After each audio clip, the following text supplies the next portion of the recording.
Broadcasting live from beautiful Midtown Manhattan. We're on a clear night. You can almost see voters everywhere holding write-in ballots and wondering how to spell Giuliani.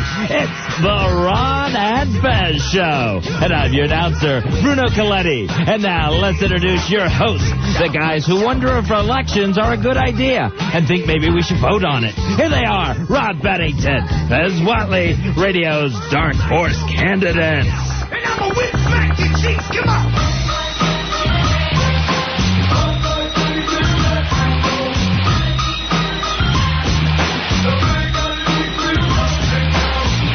Ron Bennington, Fez WNEW. I'm Ron. There's Fez. Hiya, and I may be legally blinded. I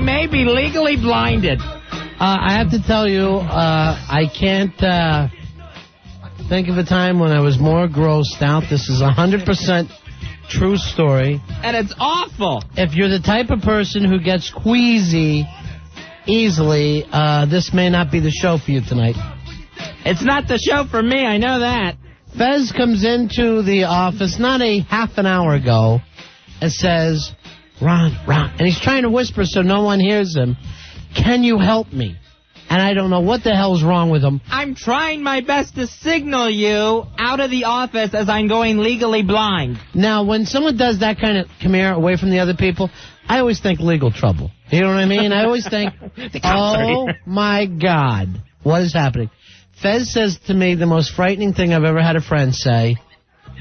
Ronnie, I've got a bug in my eye. There is a bug lodged in under, what would that area be called when it's down underneath the eyeball? I call it my lower eyelid. Yeah. But it was right in there. It was right on the ball.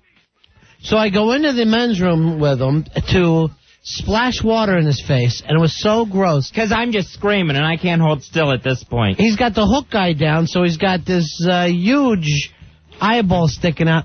There is some kind of mosquito, some kind of West Nile mosquito. And here's the worst part. I got West Nile in my eye. Here's the worst part, and I'll never forget this. And it's inside his eye, okay? Right. Inside the eye socket. Right. So he's got to pull the skin down for me to see. Like I'm pulling my face off. The disgusting little thing was given a death flap. So it is flapping against the eyelid while I'm splashing water in his face. No luck there, of course. I think it was like trying to sting me. It may have, because my eye still hurts. So I worked up all the courage I humanly had to take tissue paper and rubbed it out of his eye hole. And I'm so grossed out because I could feel the big Fez eyeball. My finger was against it. You touched my ball.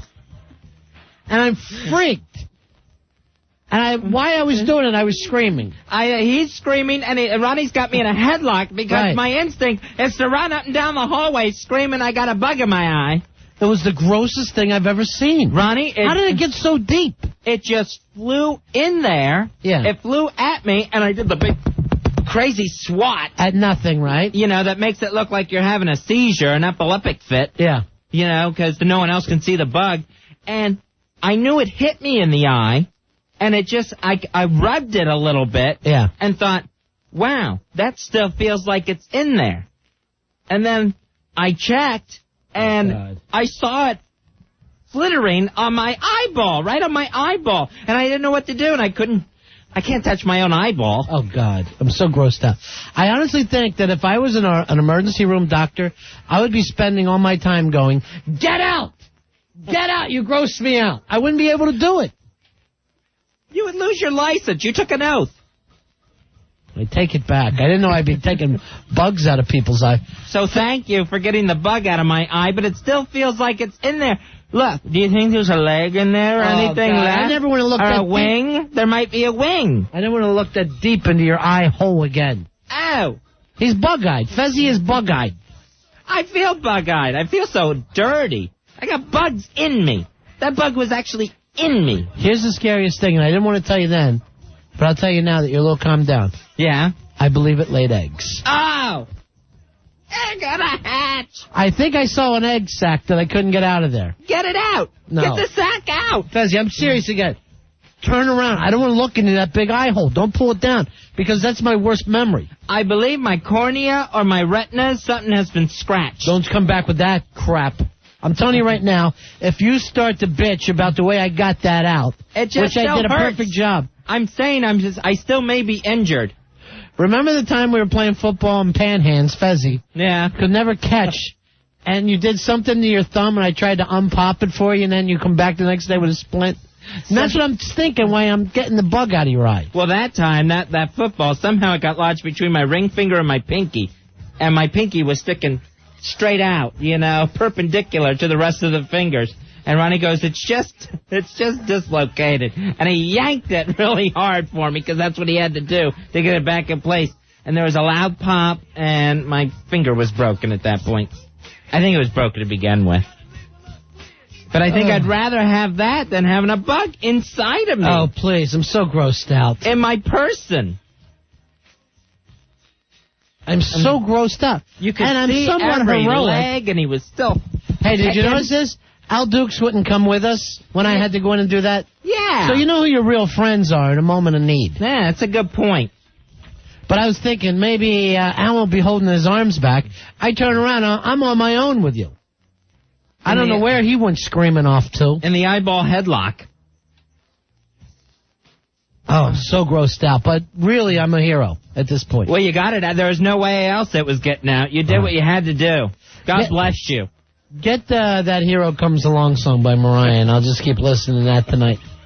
I'm so weirded out. Hey, Jason, you're on the Ron and Fez show. Hey, Jason. Hello. Hey, buddy. I wish that a bug had been in my eye. Listen to this one. No, please don't. I'm driving in the car. I'm begging you. I'm driving in the car. Don't. And I keep scratching. I keep scratching my ass. What's wrong with my ass? What's wrong with my ass? I had just gone golfing, and I'm one of those guys.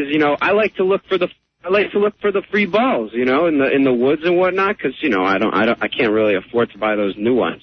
Mm-hmm. So I'm looking after golfing, whatever.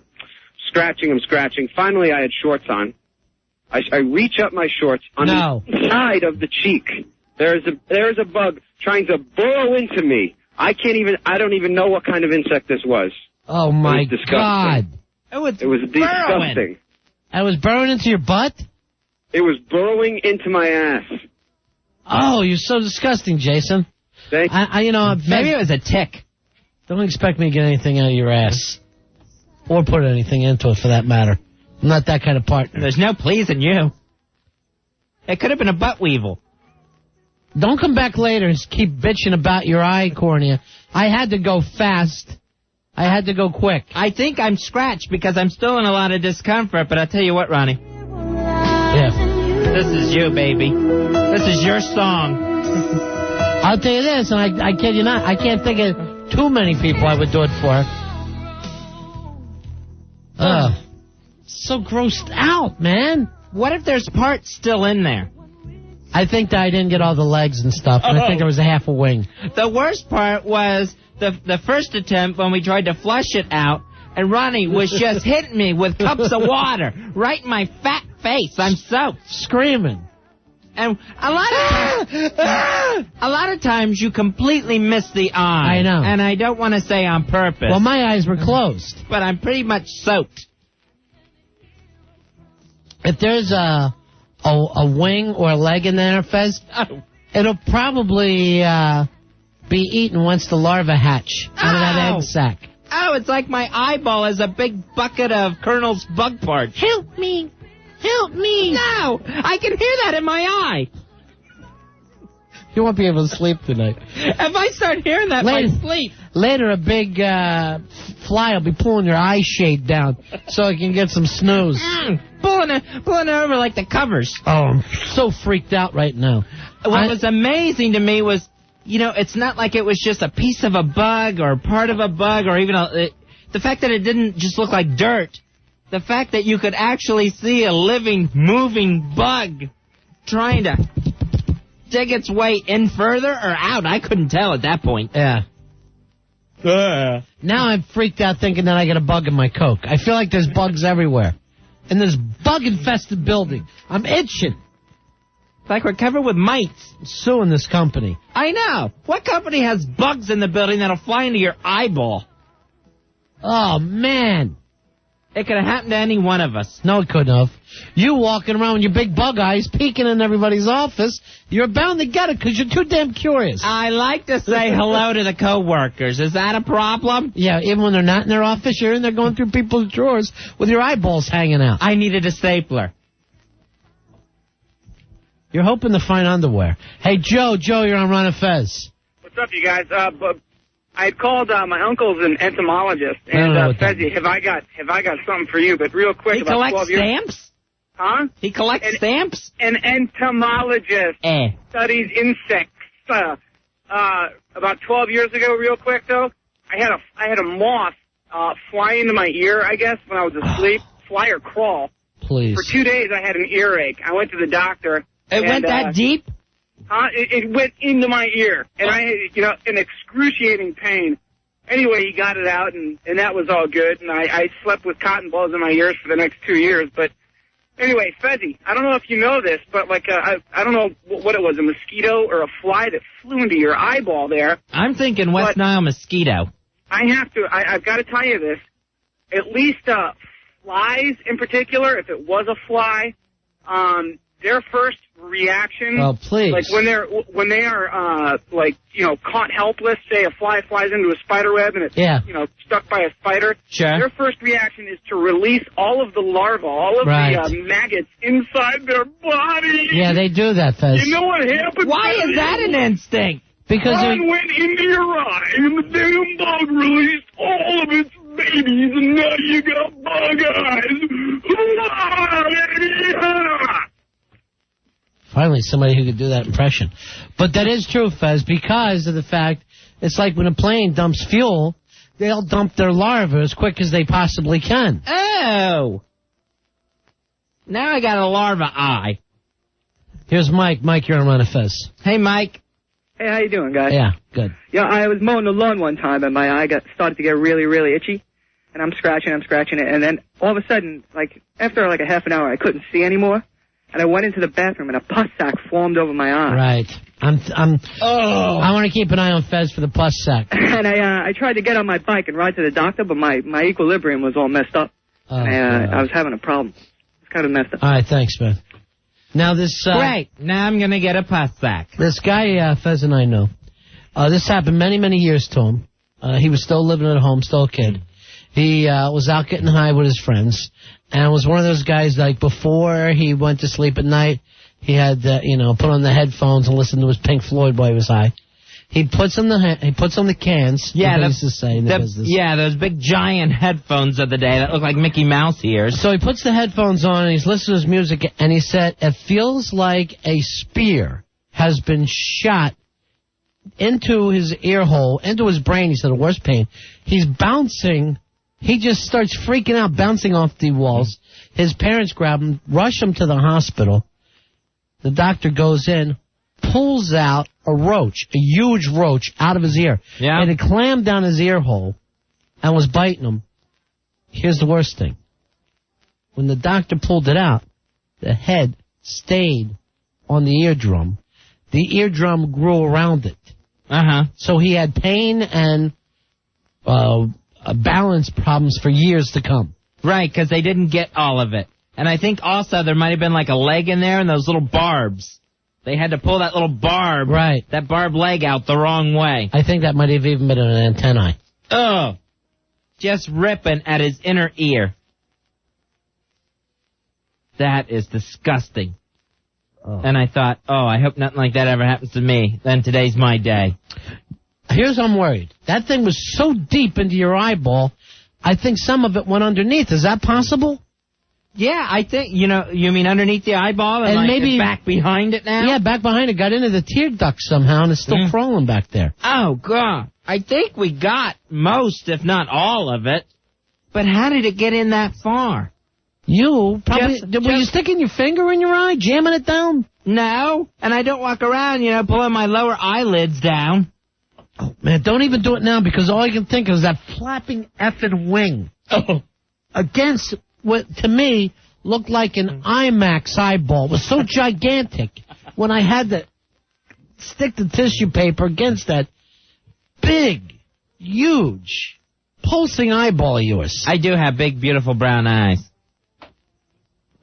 Except when there's bugs lodged in them. Crap stained. Hey, Joe, you're on Ron and Fez. Yeah, how you doing? For the first time ever, I had to change a radio station. Jesus Christ. I'm scratching my brains out here in the car. I'm doing the same thing. I'm totally worked out. I never thought it'd come to this day that I had to change the channel. It's so I don't bad. believe it. If I could leave right now, I would myself. Joe, pray that it never happens to you. We're losing listeners because of you. We're literally Because losing of the listeners. bugs. Not because of me. I'm the innocent victim here. Hawk, I want you to go through my hair with one of those little fine-tooth combs to make sure there's not a tick or any kind of larva from Fez in me. You need some of that RIT. And then after me, go through Fez's back hair with it. Oh, that feels good. Maybe with a rake. Oh, that feels good. You're so sick, Fez. 877-692-1027. Cecil, you're on Ron and Fez. Yo, what's up, guys? Yeah. First of all, Fezzy, I think you're going to die. You could die. Good. I wouldn't doubt it. This is not good. This could definitely kill you. When I was like 16 years old, I borrowed. My parents were out for the night, and I borrowed my father's motorcycle. You can't curse. All right, my bad. Anyway, driving around, and I'm talking to her. She's on the back, and a bee flies in my mouth, stings me in the back of my throat. No way. Man. Evil, man. Pure evil. So it was going down your throat and stung there, not even the back of the mouth? It's just, I must have caught up to it, and it just went right down the back of my throat and stung me instantly. Then it just kept on going down? No, I spit them up, and luckily I had like a 15-year-old girl with me, and her hands were small enough, and she reached into my throat and pulled the stinger out of the back of my throat. Wait a minute. You must have the huge throat. I don't care. A baby couldn't put its hand in my throat. Well, she got the finger back there. And dug out the stinger? Thank God. Oh. Did you swell up? Oh, like a balloon. Yeah, my face, my neck. Are you allergic? Yeah, you're lucky. No, you I'm were not killed. allergic, but I think if you get stung in the back of the throat, Bro, it's you going to mess can't you be up no stung matter in the what. back of the throat, Fez. That's just terrible. All right, thanks, Cecil. All right, take it easy. God, there's so many disgusting people like Fez. Thank God for me, though, huh? Thank you for getting the bug out of my eye. I felt like I was in that Stormtroopers movie. Oh, Starship Troopers? Yeah, Starship Troopers, where the bug would explode on people. Oh, man, I think I had the brain bug in me. That thing was big and ugly and had legs that were still kicking. Oh, God, and its little wings were flapping. Slow, but flapping. It was trying to get loose. It wanted out. But there was no way to keep it alive and get it out of my eye at the same time. It had to be a quick swipe. Remember at the end of Moby Dick when he was all attached to the whale and his arm was going back and forth and they didn't know whether it was just flopping like that or whether he was waving them on? Okay. That's what that West Nile mosquito looked like on your eyeball. I didn't know whether it was trying to warn me or what. Stay back. Stay back. Oh, you gross me out. I'm still itching. Linda, you're on Ron and Fez. Yeah, hi, how you doing? Hi, baby. I wanted to tell you about the time I was working at a flea market, and... Flea market, right away. You're disgusting for working with those animals. You're right. Anyway, I didn't know what happened. All of a sudden, I felt this sharp pain in my boob, and it had been a yellow jack, and it had bitten me, and I'm allergic to bee stings and all kinds of stuff, so they had to rush me in. There's a medic there, and when I got there, he asked me what the bite was, and I had to tell him, and he was like, well, he didn't know what to do. He should have sucked the poison out. That's what he wanted to do. Anyway, I had my left one was bigger than my right for a little while. Really? Because it was swelling up? Yeah, it's the truth. You went in a B cup, came out double D's. Oh, I get a B cup. I get it, Fez. All right. All right, thanks, honey. Bye. Bye. Oh, people are so disgusting. Like Fez. I had a bug in my eye. There was nothing I could do to avoid it. Is it over, though? Is that the last time I ever have to go in your eye hole? Unless, there's some sort of pus sac that needs to be lanced. I'm not lancing it, man.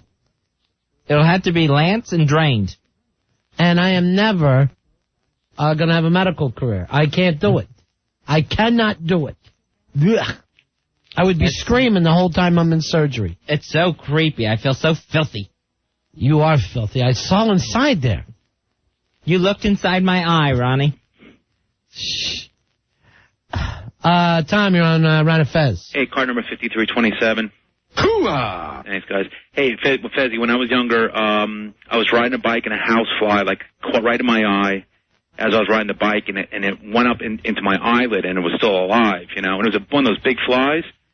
So I got home and everything. I was trying to show my mother. My mother didn't believe me. She said I was, a hypochondriac, and it wasn't there. And I was trying to tell her it was a fly in my eye. She wouldn't believe me. So I went to bed. I could still feel it moving around inside the moisture of my eye, kind of swimming around in there. Oh.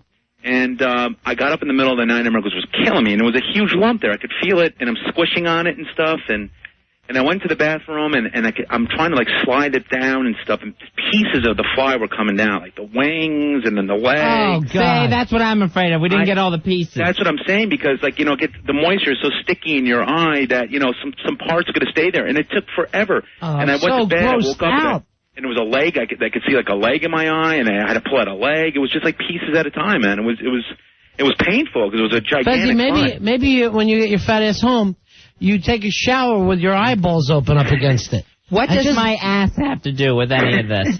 Well, I know it's a Tuesday and you don't normally shower on that day. Well, no, I do my best to conserve. But you got a fly in your eye. Oh. Iris got loves a you. fly in your eye. Iris loves you guys. See ya. Well, that Iris loves you is really catching on. That's not it. That's not it, guys. Here's Tom. Tom, you're on Ron and Fez. Hey, Tom. Hey, guys, how's it going? What can we do for you, Tom? Yeah, I was up in Canada on a camping trip.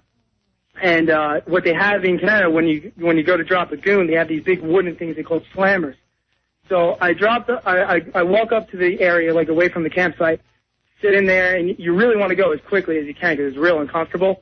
So you're sitting up there, and all of a sudden, I thought it was just a really, tough one trying to get out. It was just a hanger-on. And next thing, it all dawned upon me at once. It was moving. Oh, and I was God. oh, no! And I jump up, and I scream as loud as I possibly can. And sure enough, there's this huge bug.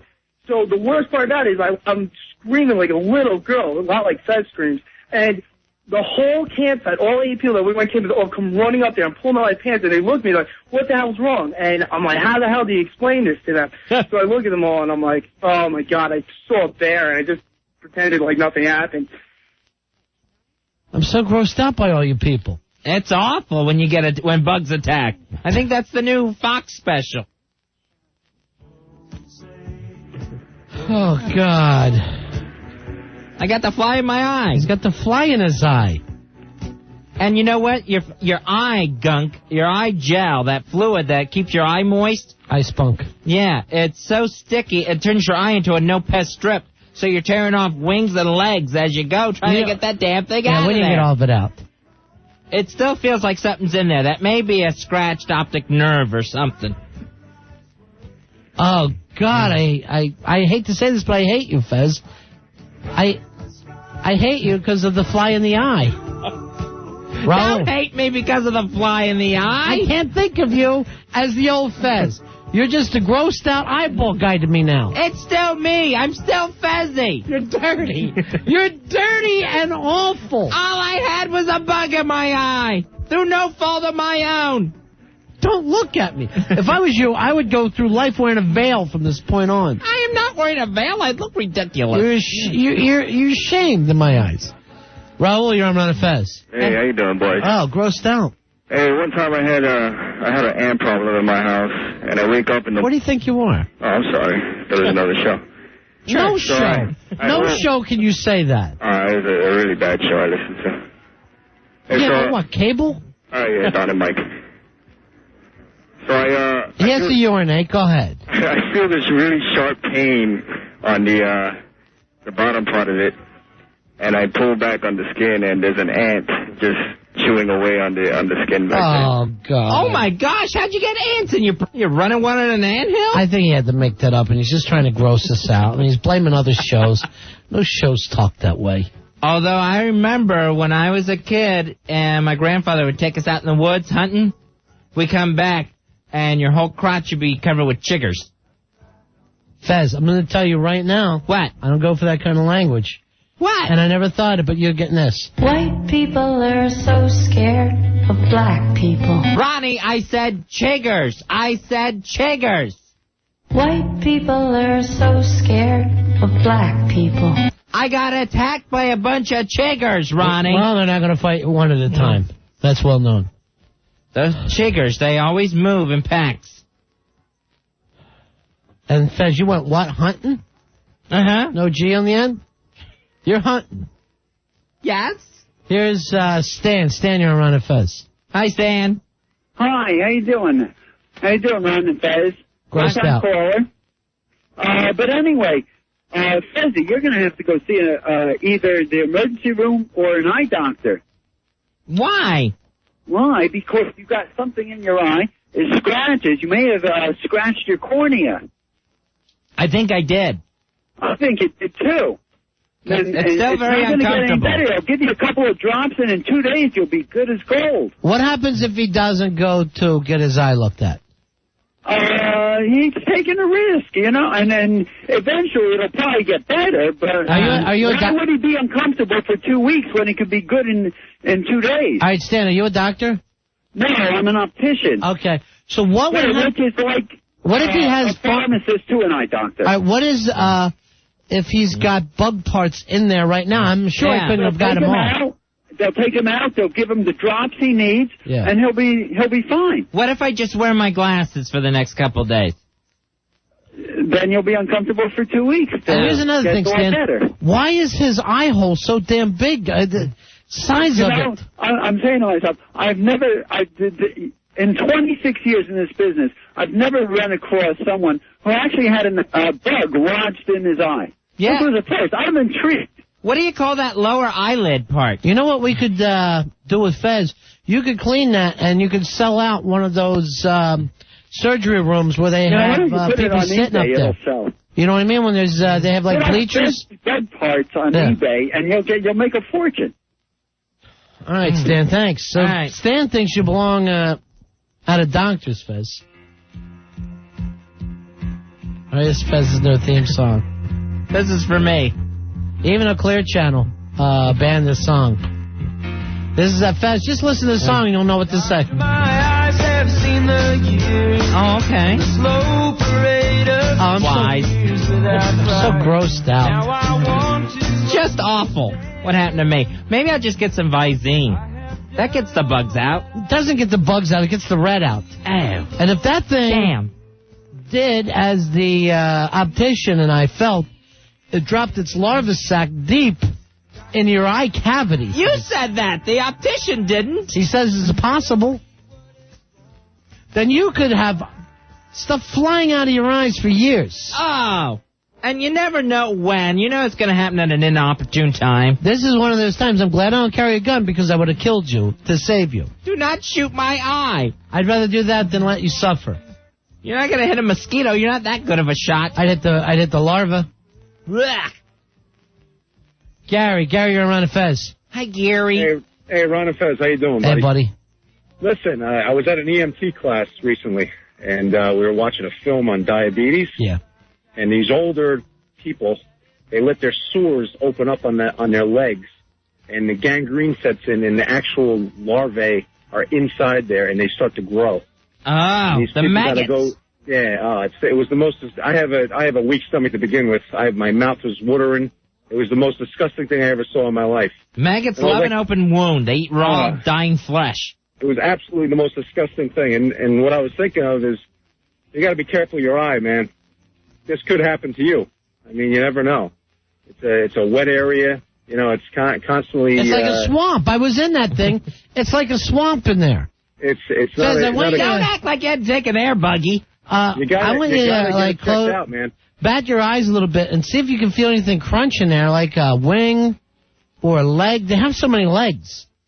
It feels like something's still in there. I don't know whether that's just the discomfort. You might not need that. Why are you talking like you're retarded? Because it's hard to talk about your eyes at the same time. Try it. You turned into Forrest Gump. It's hard with the discomfort.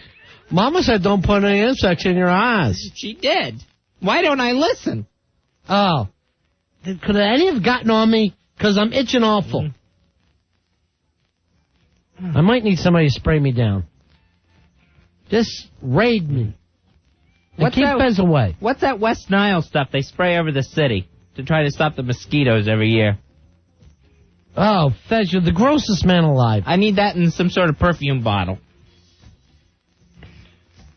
I'm all bugged out. 877-692-1027. Here's Elmo. Elmo, you're on Run of Fez. Hiya, Fez. Hey, Foul-Mouth Elmo. Foul-Mouth Elmo. Yeah, I want to help you out, Fez. Me and my boys can come down there. We'll spray your eye with some black flag. Yeah? And then we'll remove it. And we'll replace it with a Muppet eye. A Muppet eye. I don't want a big Muppet eye. You'll be as good as new. We got the Cookie Monster googly eyes. We got the Showdown eyes. Which one do you want? I do not want a Cookie Monster googly eye or a Sonon eye. We're going to have to cut that much out. All right. Watch your language. Watch it. You can't use that eye anymore. All right. We got Foul-Mouth Elmo. Elmo, we got to go. You're disgusting. Yeah. And do not spray black flag in my eye. All right. Talk to you later. He just hangs up. Doesn't even do the big goodbye. I know. I want him to F everybody. You know, I really like that Elmo kid. And he did say black flag, didn't he? White people are so scared of black people. Hey, I got instant feedback from OPAC who wants to know what the name of that song is. I forgot it. Do any of us remember? Maybe Roy Hamptons remembers. Oh, the Ani DeFranco? Yeah, hold on. Here we go. Suburbia. It's called Subdivisions. Oh. I went with Subdivisions by Ani DeFranco. Nice. You can find that in the trunk of her car. Speaking of the trunk of the car, how much room you think is in that island of yours? Room for a big old bug, I know that. And what I believe is an entire hive. There's storage space in your eye hole. I have a very flabby face. You can pull down the eye socket area. It's like looking at Droopy Dog in the middle of the... Oh, wait, I have another fly in my eye. Hey, Al, come here. I want to ask you a question and ask it seriously. Dukes! Now! Not as good as Staples now, huh? No, you need another syllable. Yeah, I should have thrown in the owl. You know, think of a new thing for him. You don't want to mix up the characters. All right, Al Dukes, come in here. You were standing there when Fez said to me, Ronnie, I got a bug in my eye, right? Yes. Why didn't you follow me into the emergency room? Why didn't you help? Because I would have no idea what to do in that situation. So what? You think I am... I know how that works? It was weird enough being my first time in the men's room. I would be afraid of, scratching his eye or... So where did you go when this was all happening? Back into the office. But what if I needed you? What if I need you to pin his arms back? I wouldn't let you do anything important. But what I needed was what? The same thing Fez needed, a friend. Ronnie had to operate and put me in a headlock. Because you know me, I'm not going to sit still on the table. I can't blame no one's going to let another man touch their eyeball. Ugh. So why didn't you help? Because the eye is one of those things that's very delicate, and I didn't... That's not what I'm asking. Want to get involved in that. So no one's asking you to grab my... You would have let him die in the hallway. You think I know anything about an eyeball? No. Here's the only thing I said to myself. My friend is in trouble. He's got a bug inside his eye. Thank God for Ronnie. And here's how I was feeling the whole time. But I kept going. What if you had puked in my eye while it was pulled open? It would have maybe knocked some of that bug juice out. Bug juice? Ew. I can't hear bug juice. I'm pulling at myself. You got you're going to be crying bug juice for the next 3 years. What if my tears are green? Seriously, man, I don't know if I can keep doing this show with you. You have to! I definitely know I can't be your friend anymore for one reason. I've seen too much. Oh, because I had a bug in my eye? Oh. And I resent that bastard for not helping. I resent him for that. He's awful. He just goes running down the other end of the hallway. Wait till he gets a bug in his eye. I might put one in there later. I might put a bug in your eye. No. And then see if anybody helps you. Yeah. See how you like it, Al Dukes. Did you try and get help when I was doing this? Yeah. No. Excuse me. Where is the first aid kit in this place? Where's the company nurse? I thought you would, just... She's downstairs checking IDs. Oh, it would be impossible for you to do, so you couldn't help. But for me, you thought it would be nothing.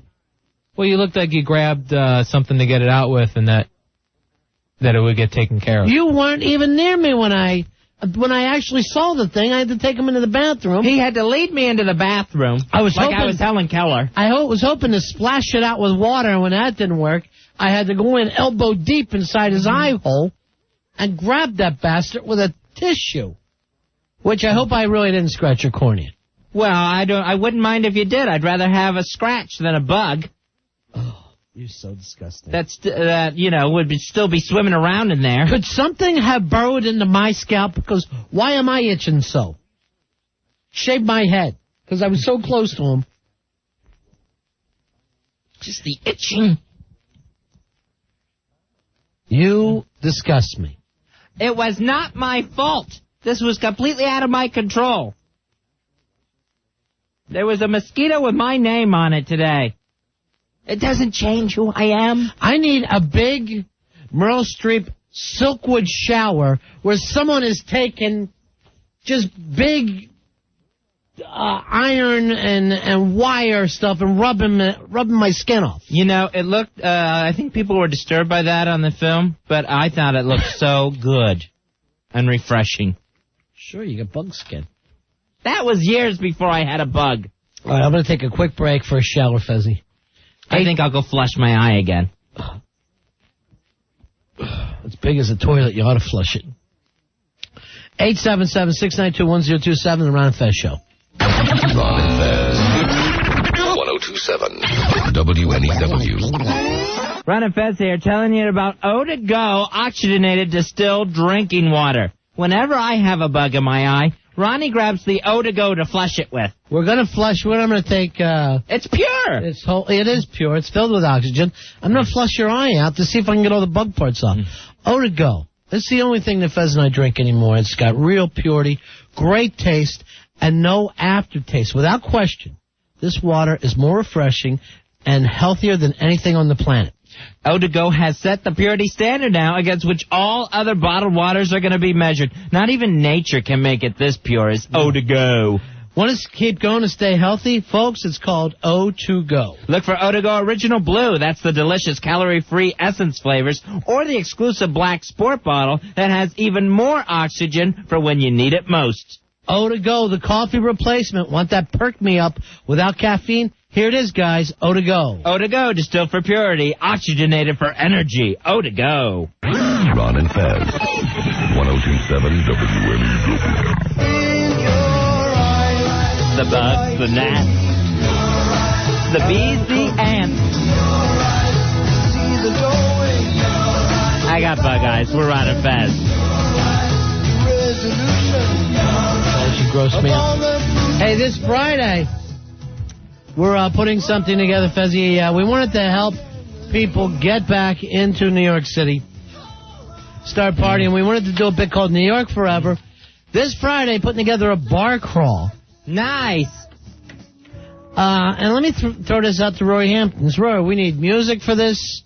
We need, like a theme or something. Production. Some drops. We had talked about this for, a week now? Uh-huh.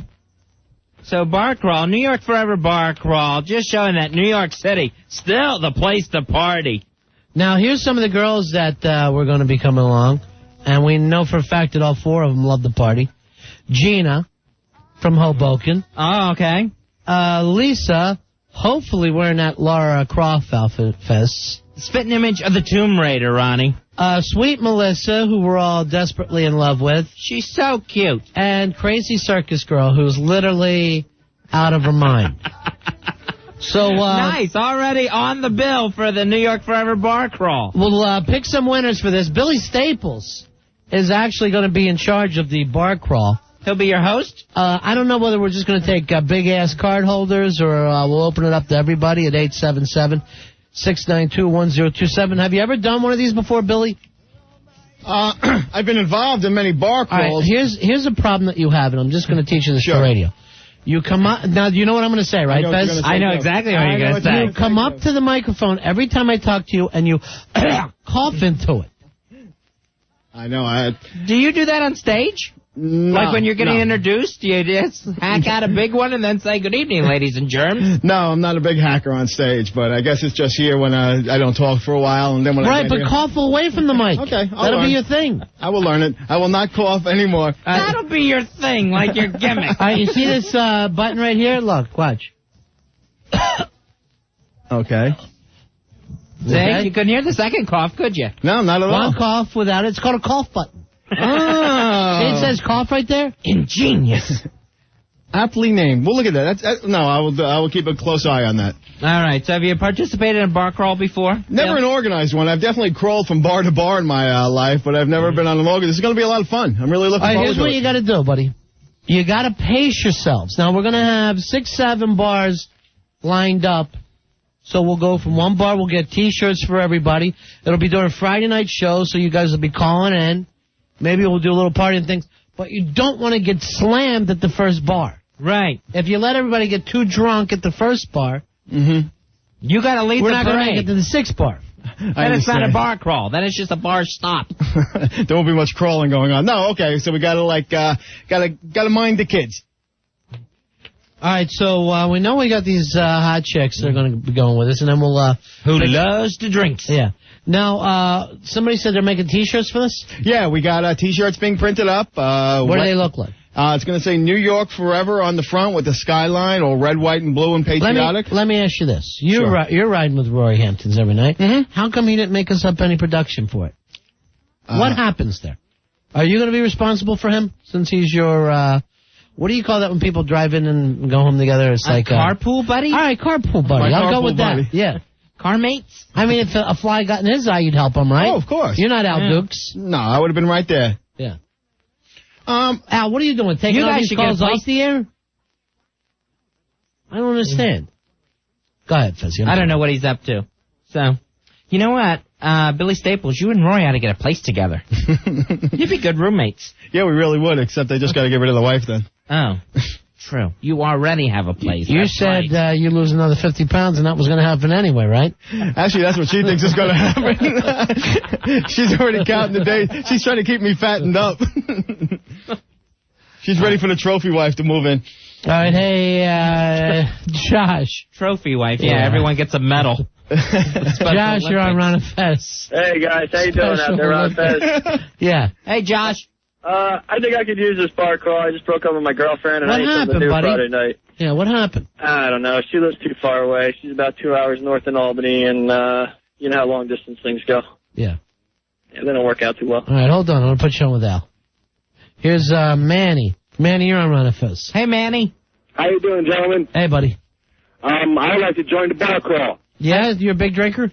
I can be. All right, the point here, too, is that we're going to get people back into New York, Fezzy, to feel like they did before all this crap happened. Right, there's still plenty going on in New York. Nothing has changed in that area. Fezzy, let me ask you this. Yes. What's the greatest city in the world? New York City. What's the greatest party town in the world? New York City. Well, then let's get these bastards back into town. And we're going to start it up again with the bar crawl, New York Forever bar crawl this Friday. Yeah. Manny, you participated in a bar crawl before? Yeah. Yeah, where at? East Side bar crawl. They have one like almost every year. Yeah, see, now we're going to do one in like Midtown this first time, but I don't see any reason that every Friday night we can't hit a different part of town. Right. That's what I'm saying. Yeah. Not you, Manny. And no one knows Harlem better than Billy Staples from his comping days. And he can take you places that you wouldn't even know. All right, hold on, man. Al Dukes may take everyone out that night. Yeah. That'd be nice. Al Dukes, we can't even let him near the alcohol. All right, on the instant feedback, Hummer Crash says, is this for 21 and older? Hummer Cash, it's a bar crawl. Gadget. We'll let you know when we're doing a penny candy crawl. Oh, we're having a juice box crawl next week. Yes, 21 or older, you got a drink, you're going to bars. Of course. Hey, Mark, you're on Ron and Fez. Hey, Mark. What's up, Ron and Fez? Hi, buddy. Hey, listen, I'm definitely interested in this bar crawl. By the way, big ass card holder number 5357. All right, buddy. That is my favorite. You a decent drinker? I didn't get the nickname Belushi in college for any I reason. like that nickname, Fezzy. That's a beautiful nickname. Matter of fact, maybe the only guy's nicknamed Belushi should be able to go on this. Oh, I'm a mess. I'll tell you, I'll do anything for just a laugh. I like that. I like that kind of friend. What have you done for just a laugh in the past? Well, I'll tell Belushi? you, my greatest thing was up in Rochester. I was hula hooping with my shirt off. I got a big belly, and I was hula hooping with my shirt off at Park Ave Fest. Just in the middle of the street while people are walking by. Uh-huh. And I streaked a few parties in college in my skinnier days. All right, how big a guy are you? Yeah, what are you weighing in at? Probably about 245, and I'm about 5'8". All right, so at that size, everybody gets a big kick when you drop the pants, right? Oh, yeah. Absolutely. Everybody's enjoying themselves. That's funny. I want to go with the Belushi nickname for you. We definitely, not only do we want you on this, I think you should be hanging around with us. Right. Dude, I would love to hang around with you. All right, hold on, We're just going to Belushi. call you Belushi from now on. Let's drop the stupid Mark name. That's a dumb name. Well, all right, there you go. All right, Belushi is in. All right, hear that? We got Belushi. Finally. And you better not end up being like Jim Belushi. Right. We want the real good deal. one. We want the real deal. I got $20 that says Circus Girl ends up naked by the end of the night. Oh, by how many bars? Now, we're doing this, of course, because the mayor has asked people, let's get on it. I guess we're going to say current mayor. Right, yeah. Not much longer, huh, Fez? No, unless that write-in ballots. What is today. it, December? Yeah, December 31st. I think it's actually end of the year, end of the term. You think a lot of Republicans will write them in, Fez? I did. Now, I went to the polls today for the primary. Mm-hmm. The one thing, being a Republican, I got to vote on was mayor. The only thing you really know? Right. No, just no other Republicans running for other offices. Nothing? I guess any Republican that's running for any other office is unopposed, because the only thing I got to choose from was mayor. Right. And so I went in there and asked for a write-in ballot, and the elderly women working there acted like I asked for something from off another planet. So you'd think they'd be ready for some write-ins coming. Now, was he asking for people to write him in on the Republican ticket? Actually, yesterday he said, do not do it. It's a waste of vote. Vote for the candidates that are listed. And then he winked. And I took that wink as go get him. Go right in. Hawk, are you a Republican? No, you're a Democrat, aren't you? No, I'm unregistered as a Democrat or Republican. You're what? I'm not registered as either. So an independent? Yep. Yeah, that's all you have to say. I thought you said you were registered as both. He's independent. So you didn't vote at all today? Nope. All right, by the way, Jana from Hoboken writes in, I'm there, she writes. And I'm going, we know. That's why we didn't ask you. She's already outside the bars waiting for it to start. We know for a fact you're down with it. So I asked for a write-in ballot, and I wrote in Rudolph Giuliani. Right. And then the person that was voting behind me also came in and asked for a write-in ballot. So you're thinking it's a sweep? Yeah. So I saw two people voting today, including myself, and from the straw poll that I conducted, 100% for Rudy Giuliani. Or at least write-in ballots. Wow. I would have done it. I just don't know how to spell his last name. That's rough. I just put Ghoulie Boy. I think Jeff Gillooly might be the next mayor because people... Jeff Gillooly. Is that Tanya Harding's husband? He might be the next mayor because people can't spell Giuliani. Hey, Brian. Brian, you're on Ron and Fez. Hey, Brian. Hey, how's it going, guys? Yeah. Yeah, can I get in on this ball crawl? Yeah, hold on. Everybody calling about the bar crawl? How are we picking those people, Billy? Height? Any criteria? Female would be good. But we just said we got all the hot bitches. I know. No, I think anybody... Hey, if I'm going to be walking the streets of Manhattan, I mean, we're going to be walking from pub to pub, too. What is the situation with you? You're not happy with your lovely wife of how many years? What's going on there? Nothing. You keep dropping little hints tonight. And it's wrong, like man. there's trouble at home. It's just a little fun, Billy's at work. It's not coming off that way, though, Billy. I know. It's constant shots. See, this is part of my job, to be able to do this, and this is like... Yeah. No, your job is not to hit on listeners. Your job is to show them a good time. Ronnie, what did we learn from years of professional wrestling? There's a little bit of shoot in every work. Right. You know what that means? I have no idea. If you make up a character, you believe it somewhere. Oh, okay. All right? Yeah. If you're going off on somebody, let's say you're cutting a promo. Right. And you're making fun of The Rock or Stone Cold or something, there's a little bit of truth inside what you're saying. It's not just a script. Yeah. Okay, I'll buy that. So with your jokes about being unhappy at home, a little bit of truth to that, I bet. Where's that coming from? And You're lucky to have your wife. We've met Mrs. Staples. She's the best. She's Mrs. too good Staples for you. is That's for wonderful. Oh, she's wonderful. But, it's just once in a while you get out and you have fun. I'm not saying I do anything. She but stayed with you through the drinking days, through the Staples days. It feels like this is my life here all of a sudden. I feel like I'm a trial. No, but here's the situation. This is not for you to have fun, Billy. It's like if we were sending everybody to the zoo and you were the bus driver. The trip isn't for you. It's for the people in the back of the bus. I understand. So I want you to take them safely from each place, not hit on them. Oh, no, they will be brought safely from each place. They will not be hit on. Aya, you're on Ron and Fez. Yeah. Hey, guys, cardholder number 3152. Yeah, I went in on the bar crawl. I don't know now with Billy. And now he's doing the big... He's humping the console. Come on, guys. Okay. I just went, I just want to go. Okay, hold on, honey.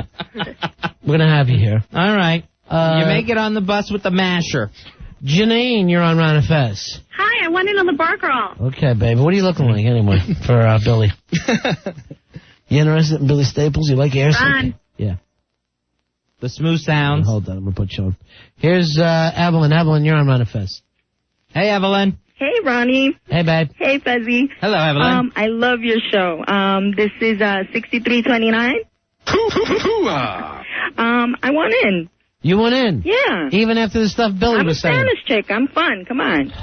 Oh, boy, we're not going to any Spanish bars. Yeah. I'm telling you Doesn't right matter. now. No sangria. Tequila. All right, hold on, okay? All right, let me ask you this, too. We were going to do this with the email thing, right? To all the big-ass cardholders. Correct. How come that hasn't gone out, Billy? Oh, I don't know. I haven't done that since the first... Sorry about that. I haven't done that since the first week. All right, it's being given back to you. You know why? No, why? It hasn't been done in weeks. Okay. All right? I will gladly take it back. Tomorrow? I'll do it Can I tonight count after it? the show. The big-ass newsletter? Did you hear what he said? I'll do it tonight after the show. That was beautiful. That's nice. Anything not to go home to that wife. It better not be that way, How did you Billy. tie that together? Oh, we read between the lines, mister. All right, I got it. All right, so you're now in charge of the big-ass newsletter. Okay, no problem. All right, by the way, your wife already wrote to me, so she's listening. She's forbid to listen from now on. Why?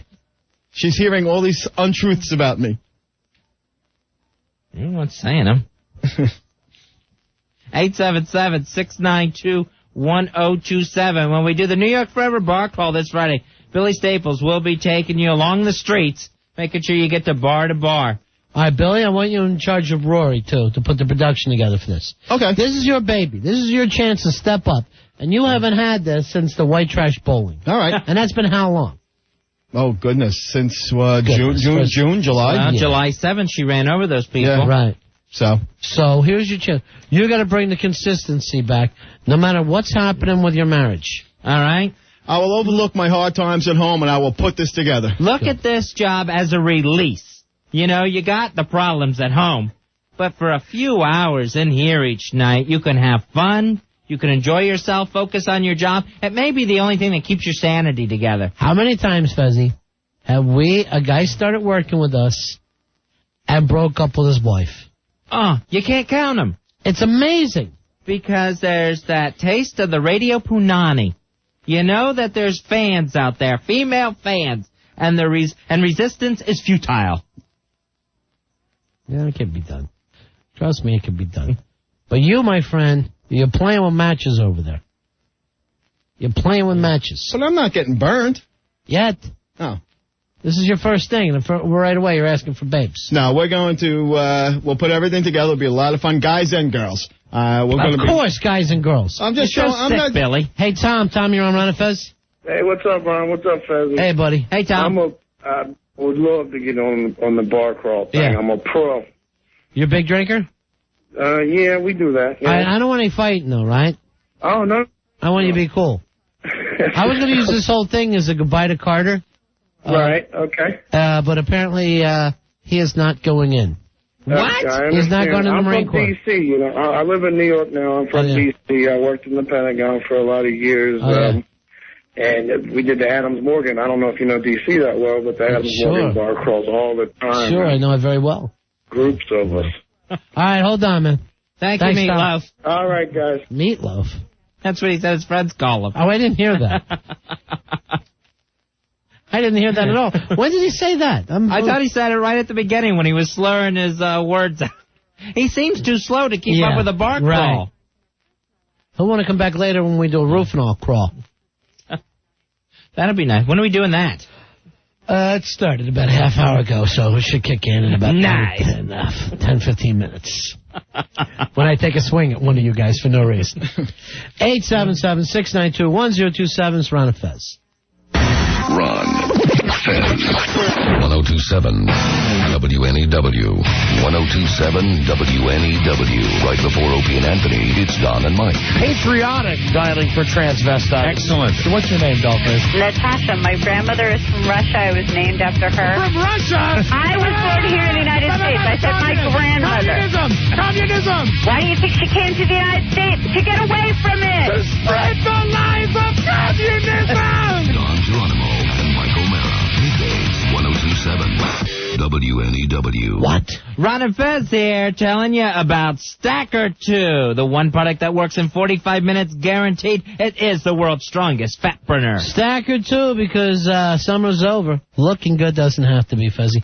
Not with Stacker 2. Get back to reality. Get ready for fall with the one product that works in 45 minutes guaranteed. Stacker 2. The world's strongest fat burner. Stacker 2 works. You take one little yellow capsule, 45 minutes, you're feeling the effects. The natural appetite suppressants in Stacker 2 are going to stop your crazy cravings, plus give you extra energy to get through your workout or your work day. Stacker 2 will curb that appetite and crush those cravings.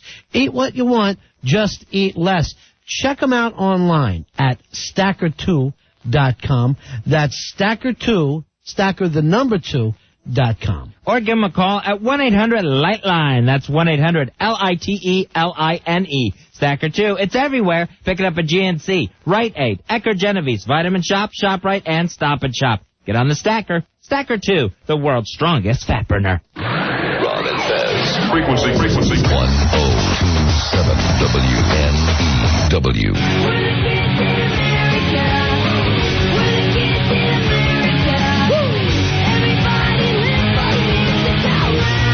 We're Ron and Fez on 1027 WNEW.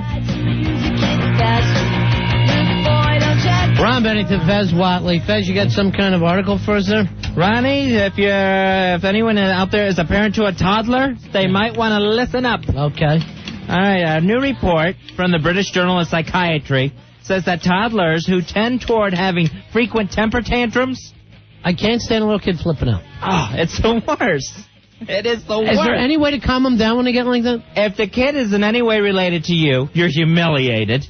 If the kid doesn't belong to you, you want to smack. There's no good feelings coming out of that. They look insane when they get that angry. That arched back drives me nuts when they go completely rigid. So toddlers who tend to have temper tantrums are more likely to have at least one criminal conviction later on in life. All right, a kid who... That's what they're saying. Yeah. A kid who takes temper tantrums is most likely to be busted for something decent size. Right, yeah. Something that could put him in jail. To have a criminal conviction.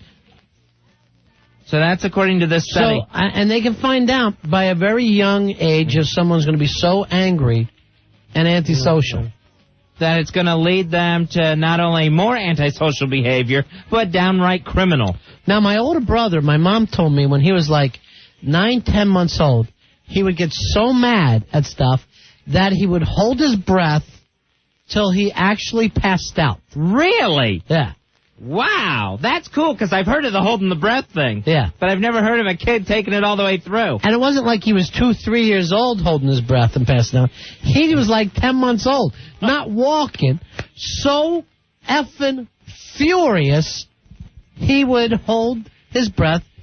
And the one thing about my brother to this day, he's ready to throw it down. Right. He's ready to throw it down if he has to. Why is the baby so angry? I know. Why's the baby so angry? My little brother Travis always threw tantrums. Constant tantrums. Really?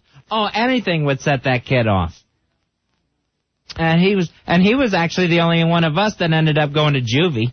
You know, they're talking about, and I hate to bring up the movie Gattaca again, like it's real, but they are saying, based on your studies, that they'll be able to check these little kids genetically at a very young age, and know whether they have the ability to become criminals later on. They'll be able to tell if that kid one day will turn into a psycho killer. And then hopefully the technology will advance where they go in and flip some DNA around and get that out of them. Oh, you mean, well, I mean, you could do that with the sperm, I guess, but not once it's a person. And, you know, people are worried now. Gene repair. People now are worried about racial profiling. They're going to start genetically profiling people. Right, yeah. And you know, I mean, if you ever had crazy friends, and we all had a buddy who was out of his mind crazy. When he was a little kid, what was he? Crazy. Right, yeah. I mean, a little kid that will steal is more likely going to grow up to be an older guy who steals. Some people are born loving to steal. They love the whole situation of stealing. So now, and they don't care what they could be taking copper tubing and they're ecstatic with it. So now toddlers, now what's a toddler age? Is that 2 to 3? I would even say 2, maybe even a little younger. Okay. Toddler means you're really not walking decently. Right, once you get up on your legs. Yeah. All right, so now that I mean, you're toddling around, you're pinning around. You got it, but... I know, that's funny. Like you're walking on a boat the whole time. That cracks me up, when a baby will just fall on his diapers. So at that age, you know whether this kid is going to grow up to be a maniac. Yeah. So it'd be nice to know if you had any kids that you knew as tantrum toddlers, if we could do our own research study. Yeah. Now, here's Alex. The way my brother had tantrums, he should be on death row right now. Hey, Alex, you're on Ron and Fez. Yeah, hey, how's Alex. it going? Hey, buddy. Yeah, when my sister was younger, she used to hold her breath and pass out, too, when she got, like, a temper tantrum. How old was she? I'm not sure. She must have been around maybe 4 or 5 years old. And she would do this at restaurants, and she'd be like, she wouldn't like what she was eating. I don't know. My mom tells the story to me all the time, and she'd hold her breath, and she'd pass out, and, like, everyone would be looking and, like, staring. And my mom and my dad would just get so embarrassed, and they wouldn't know what to do. Now, what kind of adult did she grow into? She works with kids. Really? So Yeah. she's a calm person? Yeah, she is. I don't know. She doesn't have a criminal record or anything like that. When she was a teenager, she used to get into trouble, but she grew out of it. What kind of trouble she used to get into? She used to hang around with, like, the bad crowd or whatever. She, like, caught shoplifting every now and then. Right, ended up having sex with a lot of different guys. Sure. Yeah. I understand. Anal. Yeah. All right, talk to you later, Alex. All right, bye. Yep, that's the way it goes. Hey, Amy, you're on Ron and Fez. Hello. Hi, baby. Hi, Amy. I open my little boy's backpack every now and again, and there's always a toy that doesn't belong to him from daycare. All right, how old is he? Well, I think toddler, I would go by the sizes. It goes up to 4T, which means 4 toddler. He's 4. All right, so he's 4 years old, and he's stealing. Yeah, I don't know if he thinks, yeah, I guess, yeah. He's a master thief at that age. He's Yeah, the he second really story is. man. Exactly. So I go in there every day and I say, here you go, this isn't his. So we call him Sticky Fingers now. That's nice. At that age, he's old enough that you can talk to him about this, right? Does he realize that it's wrong? Yeah, I told him that. I try to tell him that it's not his toy, but I don't think he really gets the concept yet. What's he say when you tell him that you can't take other people's toys? Yeah, and I give it right back to the teacher in front of him. He doesn't really say anything. I guess ignorance is bliss in his mind. Yeah, I guess so. Or by the next day, you don't care anymore. Exactly. Plus, you've given him a license to steal.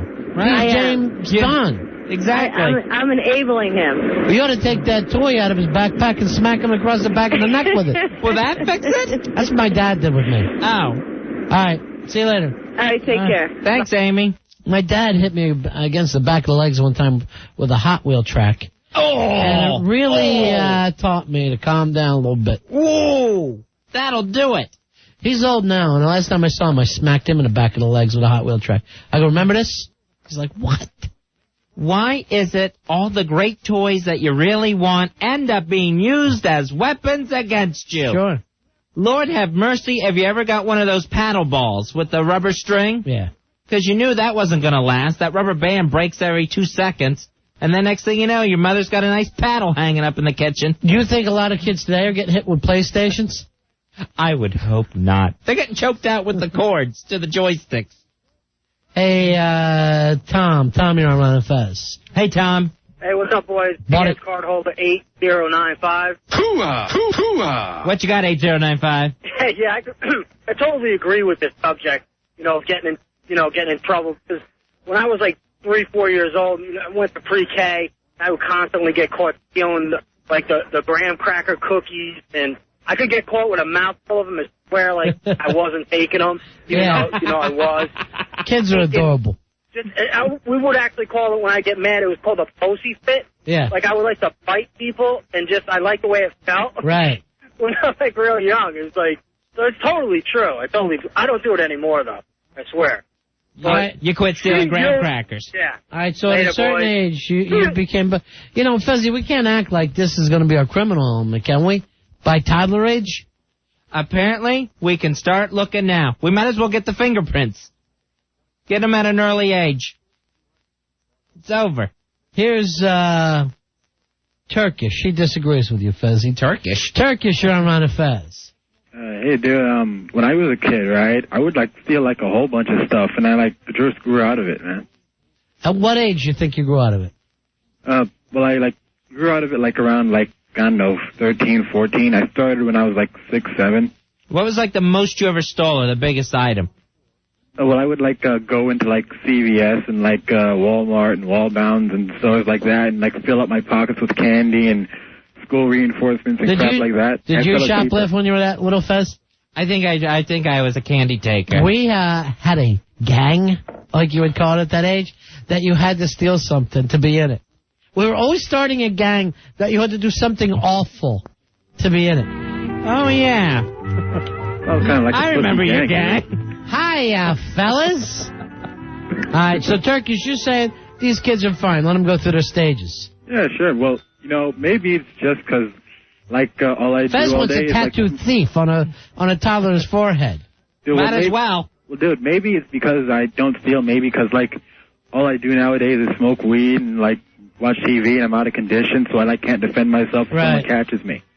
So, hello? Yeah, we got you. So you're pretty much an F-up.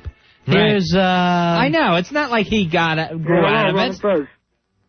Hello? Yeah. Yes, is this Albert? I was a little kid once, like we all were, and I used to be a little perv. I used to touch on the little girls, and, it was and beat that feeling, once you get away with it. And Ronnie, right now, he's talking through a rag on the telephone. A jack rag. And I still haven't outgrown it, and I'm 26 now.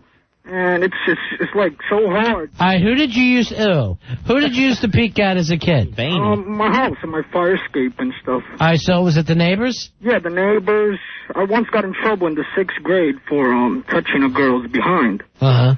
Yeah, so that was a big suspension for me. I had to... All right, now what are you doing now? What do you mean what I'm doing? What are you saying you're a perv 20 now? to life. Yeah, what are you doing now? I'm recovering from it, I mean, what are you've got busted for looking at people's houses? Yeah, forget about it. I almost got beat up one time. By who? By the guy from the corner. The guy? You were looking at a guy? No, I saw him actually having sex with his wife. Yeah. So, do you just like staring at the naked women, or do you like the voyeurism of watching a couple go at it? Both. You could say it's both. I love it, Nothing beats that feeling, getting away with it. You know what I mean? And wow. I've seen a couple of ladies all my whole life, man. They're beautiful ladies. Now, they never know it. They still don't know it to this day, man. Would you go out looking, walk in the neighborhood looking just for open windows and stuff? No, just fire escapes, because I live in a in a building where it's full of fire escapes. So you'd be walking around the fire escape, and you're how close to the window that you're peeping? I can't wait all the time. The part I hate is the summer. I hate the summer because it gets dark. Not as much as like the fall time. It's nighttime. Like at 4:30 it's already dark, and I can do it. I can do it for like 4:30 to 9 o'clock and whatnot. When you were a little kid and you started doing this, did you ever peek at a relative? Yeah, my cousins, I peeked at. Nice. Male cousins? What happened? Male cousins? My female cousins, no. All right, how old were you and how old were they? Well, they were teenagers, and I was like 12, 10. Yeah, so I've done it to about, in total, 6 cousins. All right. Cousin Lucy. Now, any of the people in your family ever catch you? Any of my, no, never. Yeah. Oh, God, no. But as you're in your neighborhood, you're kind of known as a peeper, right? I was, because I moved out. I had to move out eventually. Because, sure, you're out of embarrassment. Yeah, the windows. So let me ask this: as you're walking around on the fire escapes, looking at windows, are you spanking out there when you see a woman? No, I can't. It's freezing. Yeah. I do it later. You do it later, just thinking about it, right? Yeah, afterwards I do it. Uh-huh. It's the best. I mean, you should try it. It's nice. Boy, I actually get women.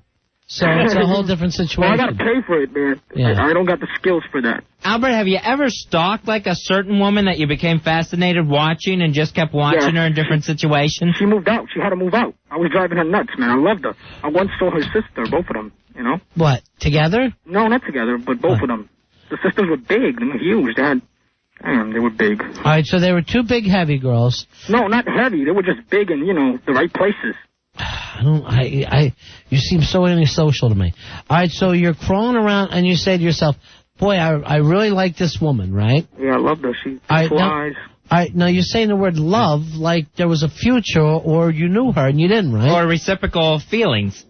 She was an older lady. She beat me like 12 years. She was 30-something, She was 30 what? Children and stuff already. All right, so how much were you watching this woman? For a long time. I would say about 2.5 years I watched her. 2.5 years? Yep. Wow. Now, did you ever meet her or talk to her? No, never did. Did you ever want to, or was that as far as you wanted the relationship to go? It's an impossible. She beats me by 12, 14 years. You can't have a relationship. Let me ask you, carry your groceries. Albert, you ever been with a woman?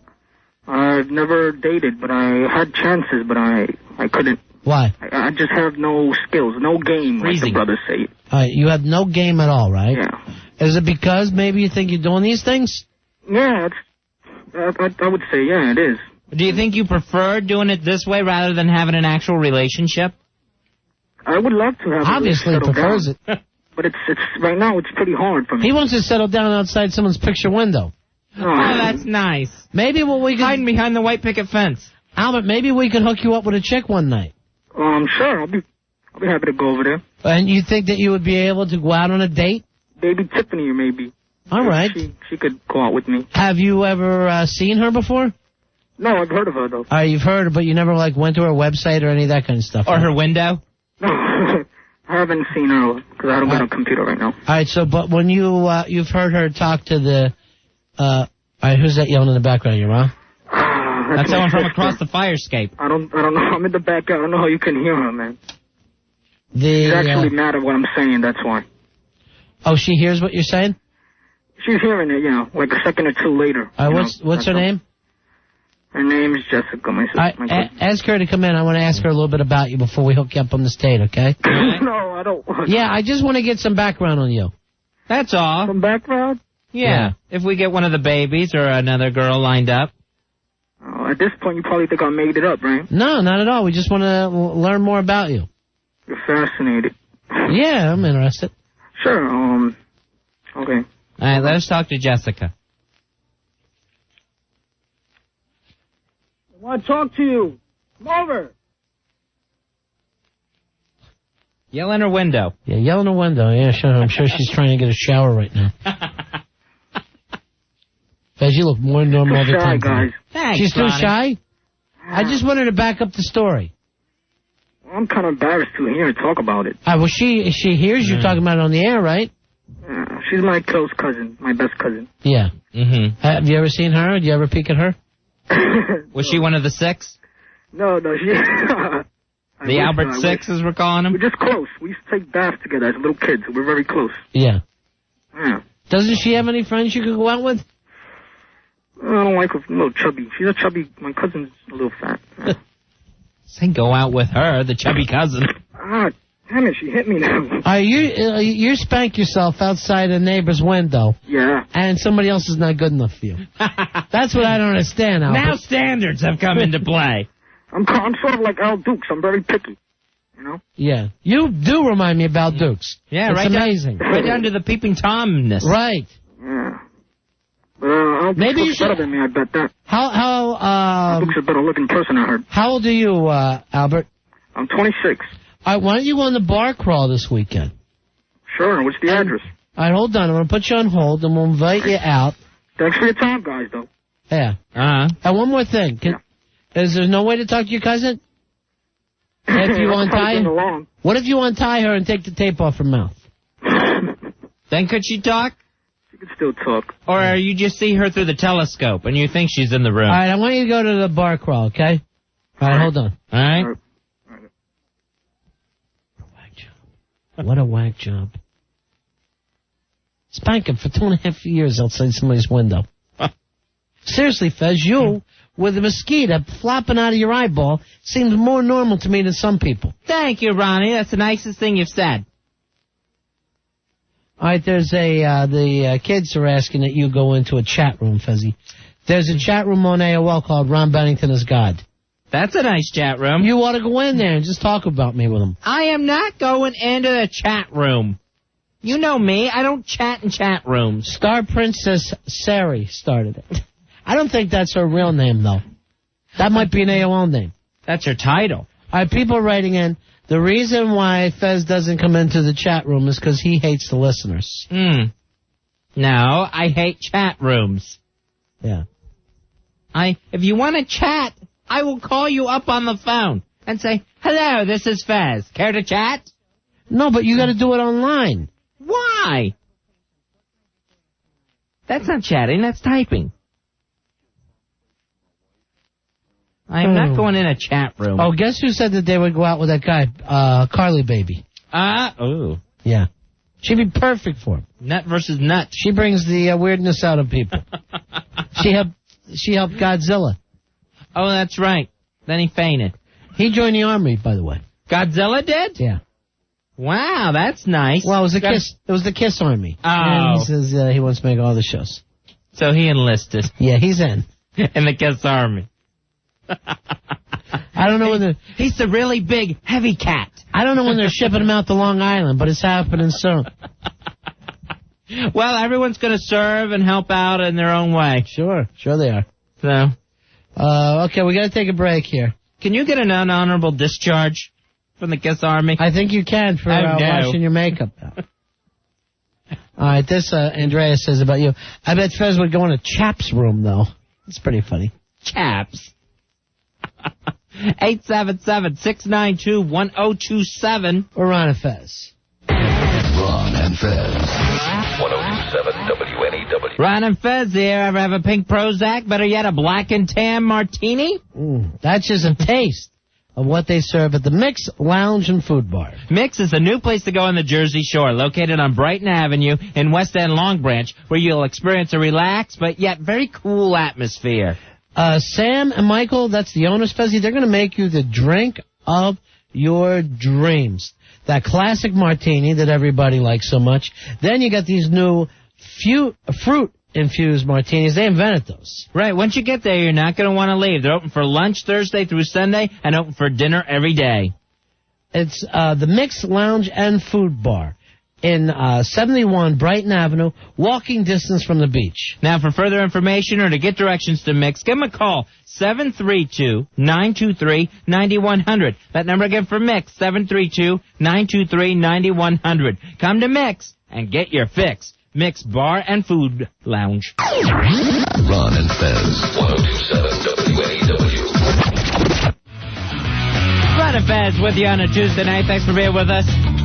877-692-1027 is the toll-free phone number. Fez, here's some interesting news.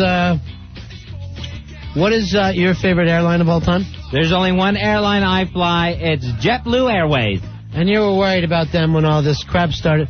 They said that they would become the first airline, I believe, that will have those secured cockpits that no one at all will be able to get into. Okay, great. Now I feel even safer. Yeah. So JetBlue, who always takes really good care of the people who fly on that airline, Fez. Oh, that's for sure. I'm walking proof of that. Well, they're going to be the first ones that are going to have these new secure cockpits. I always feel great with the JetBlue, and they're brand new airplanes to begin with. Yeah. Their whole fleet, all brand new planes. Now, there's another situation where the pilots union has said, hey, we'll strap if you want us. We would be glad to carry guns. Wearing sidearms. Yeah. All right, I'm in favor of that, too. Yeah. Anything that keeps us safe in the air. It wouldn't make you nervous, guns on the plane like that? No, I don't think so, not as long as the pilots had them. And, I'm so nervous anyway. Yeah. So I'm not going to be any more nervous than I already am. And that I would actually feel secure knowing that the pilots would be able to defend themselves. No. Well, of course, the travel industry hit hard, Fuzzy, and everybody that they affect. Right. As a matter of fact, we're talking about this New York Forever. Come in and support New York. You can go to Hotwire, who hasn't advertised with us, because obviously everybody in the travel business pulling back a little bit and seeing where this thing flies. Mm-hmm. But with Hotwire, you can actually get really cheap, nice hotel rooms in the city of New York. 5-star hotel rooms. Right, that's what the Hotwire does. They have the deals on those empty rooms and airline seats and everything. Check them out at hotwire.com and then come into the city for a couple of days. That's why we're doing this big bar crawl. Get people into New York. You don't come into New York, you don't party, the terrorists win. That's what they want. Keep New York going. It's New York Forever Bar Crawl. We're going to do it this Friday because it's still the place to party. Still a great time. And we're going to show up. Billy Staples is going to lead our bar crawl troops. Now, places, as just as in Manhattan having trouble, places that, like Hawaii, that depend on the airline travel, having trouble. The casinos in Las Vegas, a little bit down. Right, the Florida theme parks. Is that right? Yeah, they're actually, I guess what it comes down to is basically anywhere where you have to fly. Right. Any travel destination, it's going to go right down, it's going to trickle down. And so, like Disney World is reporting high cancellations this month, and they said the number of visitors is on a sharp decline ever since the September 11th attacks. And I think also one of the scary things when it comes specifically to Disney World was, remember the day of the attack, that was one of the places that was evacuated. Yeah. Because we didn't know where the terrorists were going to be next. You know, they obviously didn't mind hitting where people were. Yeah, that's true. And they would love to, the Super Bowl is always nervous. Mm-hmm. And now Disney is striking down with their security, and they should. So, yeah, they're trying to tighten things up at Disney World so it still feels like, you're safe and secure when you go and visit. I'm sure you will be. Well, there's always been a lot of security there, and you just can't see it. Yeah. Anyway. Yeah. What they'll do is they'll beef it up in ways, basically, that's not going to interfere with the whole Magic Kingdom. One night I had my family there, and we were staying inside the park at one of the Disney hotels. So I wanted to smoke a cigar. I'm in a no-smoking room. Went out and was just smoking in the car. I get swarmed out there. Really? By these guys I never saw. That I think they're watching you from up high. They thought I was smoking a joint. And I'm going, hey, man, I'm smoking whatever the hell. They go, what are you smoking? I go, whatever the F I want to smoke in here. Right. I'm spending all this money, $250 a night. Uh-huh. Don't ask me what I'm smoking. Ask me if you can get me an ashtray. And Disney has its own police force that doesn't answer to the state. Right. They have their own fire company in there, their own police force. So it's a very... So what they're going to do, they're hoping to beef up security inside the Magic Kingdom and the other parks to try to make sure that people feel safe without it, looking like, oh my gosh, now there's armed troops around. Suddenly there's going to be gun turrets on the castle. On Cinderella's castle. See, that's perfect. That you think that would throw people off a little bit? You're walking through Cinderella. Little girls love Cinderella's castle. Right. And you see just snipers up there, just in case, Right. and gun turrets. Ready to lay out the whole family if need be. Uh-huh. Well, I think one thing that they're going to try to do is, we're worried about, people with links to terrorism. So any Middle Easterners that are visiting the park, right, they're going to put them in the teacups right away and spin them around so that they're disoriented. Smart. Right. So just orient them right away in case they're there to try anything. That's bright. Uh-huh. And that way, the kids are still having fun. Everybody's having fun. Right. All you see is some people spinning around in the teacups, but really, really, really fast. But you're safer. Uh-huh. All right, what if we do this? You know how the kids, they love to meet the characters? Oh, yeah, that's fun. You have them meet Snow White and the 7 Green Berets. And that way the kids are still having fun. Right, they're still meeting the characters. And yet we're all safe. Right. That seems a good idea. Maybe, in case something does break out, Dumbo, you know Dumbo the elephant, big giant ears? Mm-hmm. What if those ears were made of Kevlar? Big Kevlar ears on Dumbo. They keep everybody safe. Right, and the next thing you know, everyone's just hiding behind Dumbo in case anything, heaven forbid, bad happens. All right, here's a couple on the instant feedback, Fezzy. Okay. What about Snipers of the Caribbean? That's a cute idea. And, Nice. You never know who's hiding where behind what rock. That way you're not interrupting the ride. Right. And the people are still doing what they need to do, but the security that you need is there. All right, here's another one. It's a small bomb after all. And that's some of the stuff that the kids are having fun with. Uh-huh. Yeah. There you go. You're not interrupting the family vacation. What was always the worst ride ever? Mr. Toad, right? Oh, yeah. Mr. Toad's Wild Ride. Right. We changed it to Mr. Taliban's Wild Ride. And then that way... Ah! Uh-huh. Mm-hmm. And that way, Fez... They're paying attention. 877. You might just learn something before you're done. Right. 877-692-1027. All right. Now, I know that I think they're going to put together a petting zoo there where children are going to be able to pet 101 bomb-sniffing Dalmatians. I see. So that way, it's still fun. They're and having yet fun. The dogs are on the job. Right. They're doing their thing. It's Disney beefed up security.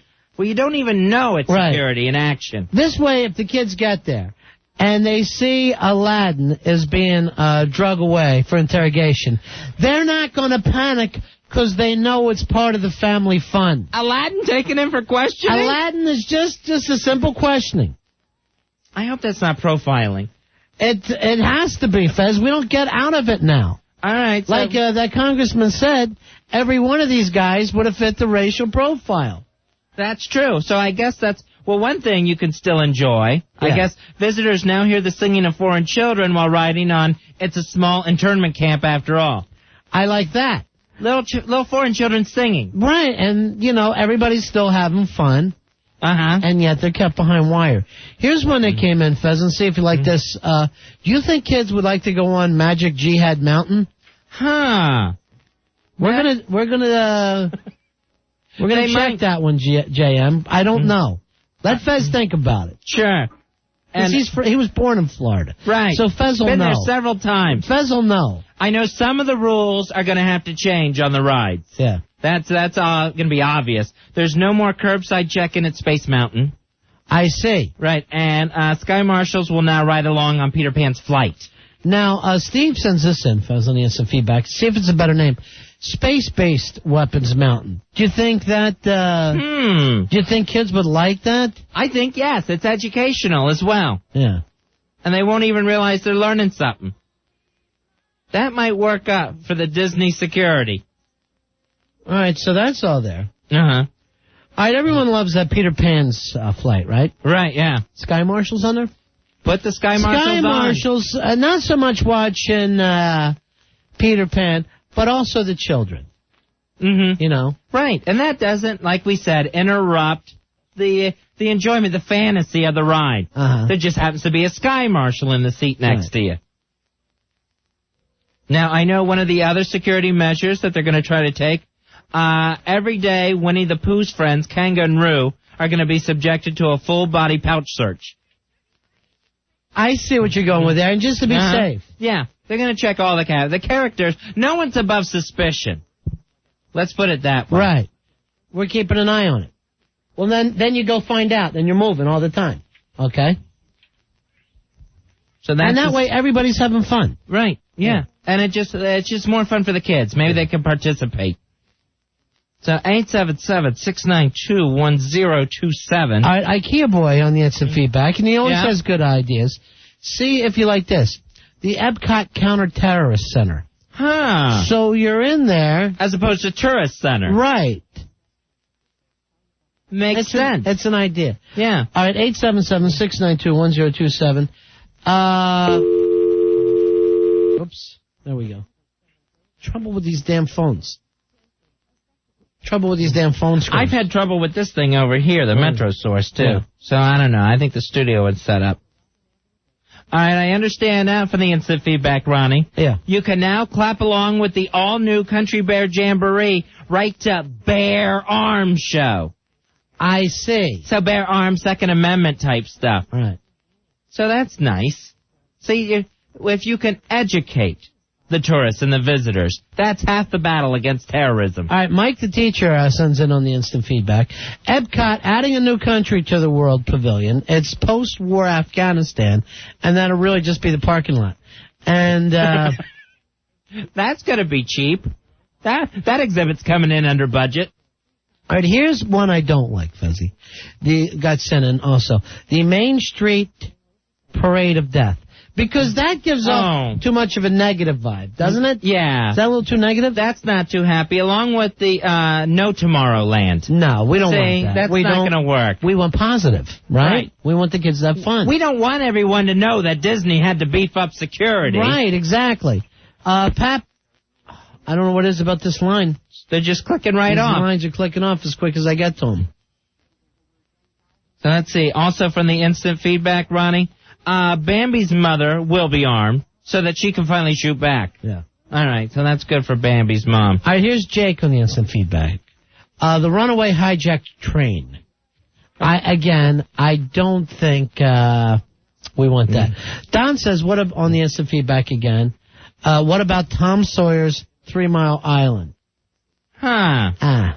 So kind of like protecting a nuclear facility. Yeah, I don't know whether that'd be as much fun. In case that's a target. Yeah. Huh.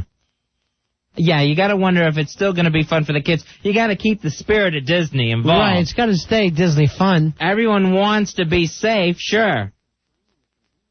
But you gotta keep it Disney fun. Sure. I mean, if you're heading to Scud Mountain, and you're thinking... Scud Mountain? And it doesn't look like it's the type of place where you'd want to picnic, then it's no good. Right. So what you want to do is keep the theme of the ride, but just make it safer. That's what I was thinking. You keep the theme, but make it safer. Right. So you kind of have the USS George Washington patrolling the Pirates of the Caribbean. I like that. Mm-hmm. All right, here's John. John, you're on Ron and Fez. Hey, John. Hey, what's up, Fezzy? What's up, Ron? Hey, buddy. The Jungle Cruise can now be called the Jungle Cruise Missile. The Jungle Cruise Missile. Nice. You like I that? like that. Well, Yeah. thank you. All right. All right, now he's thinking, Fezzy. Right. Now he's thinking. All right, now Steve on the instant feedback says on the Disney cruise line, right, that the kids love so much you cruise around. Oh, yeah. There used to be the big red boat, I guess. Oh, yeah, no more. Yeah. It's just that Disney cruise line, and you go out all around the Caribbean, and it's expensive, but it's really nice. Well, apparently they're adding 2 aircraft carriers, and they'll land you right on the deck. So it's fun, plus who's going to attack an aircraft carrier in the middle of the Caribbean? No one's going to have the guts to go near it. Right. And Not a USS aircraft and it's carrier. fun to dive off of, because you're like, 140 feet off the ocean. Mm-hmm. So it's a lot of fun for the kids to hop off there. Those things are just stories big. Yeah. That's perfect. And what an adventure. Put that as part of Adventureland or something. Yeah, it's an adventure for the whole family. Mm-hmm. Yeah. And here's one of the steps that I understand Disney is taking to keep the park protected. The Lion King has been ordered to give his full support to the coalition of nations or face possible U.S. sanctions against his kingdom. That I like, so the kids understand. Right. We love the Lion King if he's with us. Yeah, you're with us or against us. Right. And that goes for all the characters, really. You're going to do business with us or with terrorists? All right, Jake says, do you think the children would love 20,000 Muslims under the sea? I don't know. I don't know. You don't want to take away from the original theme of the ride. Right. Yes. And seeing that might actually scare some skittish children. Sure. Here's Dave. Dave, you're on Ron and Fez. Hello, Dave. Hey, what's up? Yeah. Ron, Fezzy? Yes. Yeah, buddy. Guys, I think that the part of the Epcot Center, it's actually Little Afghanistan, and it turns out it's the parking lot where you come in. We just had that conversation. You know, I thought I might have heard that. Damn. You know what? Yeah. Save that, for another show. I'm just thinking, Ronnie, what if Little Afghanistan and Epcot was actually just the parking lot? I like that. All right, here's one. What about the new Tower of Terrorists? Tower of Terrorists? I'm not, we just had a tower problem here, Fezzy. Yeah. That's not the way to go. Here's Tony. Tony, you're on Ron and Fez. Hey, Tony. How you doing, guys? Yeah. Listen, we take Frontierland, we turn it back about 1,000 years, and we call it Afghanistan. It's temperature 2,000 degrees. All right, thank you very much. Afghanistan land. Yeah. Huh. Hurricane Harbor will be changed to post-nuclear Pakistan Harbor. I don't know about that. I don't even think we're against Pakistan. It just seems like a big leap to make. Brandon writes in and says, what about Winnie the Pooh has a brand new friend named Trigger? And that kind of makes sense, doesn't it? That got me. That one I'm in on. And then here's one. Jay says, if Disney really wants to beef up security, they would just keep Fez away from the kids. Well, like that hasn't already been done, Mr. Smarty Jeff. Hey, Ted, you're on Ron and Fez. Yeah, I heard they're actually going to revise Disneyland altogether. They're going to make it's an even smaller world, and they're going to leave the Middle East out completely. That's a smart idea. Yeah, it's a small third world. Yeah. There you go. Smaller than it was. And getting tinier by the minute. Joe, you're on Ron and Fez. Hi, Joe. Oh, yeah, I got two for you. Yeah. How about we got Effigy Center. Yeah. Effigy Burn Center. Right. And then we just, after we nuke Afghanistan, we just turn it into Disneystan. Oh, all right. All right, Okay. thanks a lot, yeah. All right. I didn't get that last part, but, yeah, he's trying. The thing Doing is, his best. He's doing At least they're thinking, Roddy. Oh, it's coming up all at the last minute here. Mike, you're on Ron and Fez. How you doing? Yeah, buddy. I'm thinking a few cruise missiles on the monorail wouldn't be a bad idea. I'd like to see that. You know, it's doing a lap around the park anyway. Might as well put a little protection on there. All right, thanks a lot. What if Pinocchio, when his nose grew, when he lied, it grew into a bayonet? Just, in case. A sharp bayonet that he can headbutt people with. Instead of just a long stick. All right, here's a couple of more. Haunted safe house. I don't know about that. Or a haunted house. Just for the haunted ones, right? Yes. Where you're actually hunting terrorists. That one's Tower of Turbans, which could be kind of fun, I think, Fez. I guess so. If you're riding in a turban, I don't know. I don't know the blueprints. Montana simply writes Cinderella's Fortress, which is, we're heading on the right. Oh, I hope they don't put a moat. I think they have a moat, actually. Yeah, they do have a moat, I think, though. I hope they don't pull up the drawbridge. All right, Lawyer Steve says the Disney World Electric Parade will just become Afghanistan's walking around burning from radiation. It'll still glow. Yes, love that. just glowing Afghanistan. It'll still glow in the night. Yeah. Right. Well, Fiona says, what about it? It's now called It's a Small Arms World. And just let everybody keep handguns. Let me let Ted on the instant feedback know that MGM is not standing for Must Get Muslims now. Yeah, that's, all right. That's wrong. Still, Metro Goldwyn Mayer. Even though it's not really used anymore. Hey, John, you're on Ron and Fez. Hola, fellas. Hey, hola, my friend. I just wanted to say that I think The Little Mermaid's going to provide entertainment to all our fellas, all our seamen on the USS Los Angeles Nimitz-class submarines.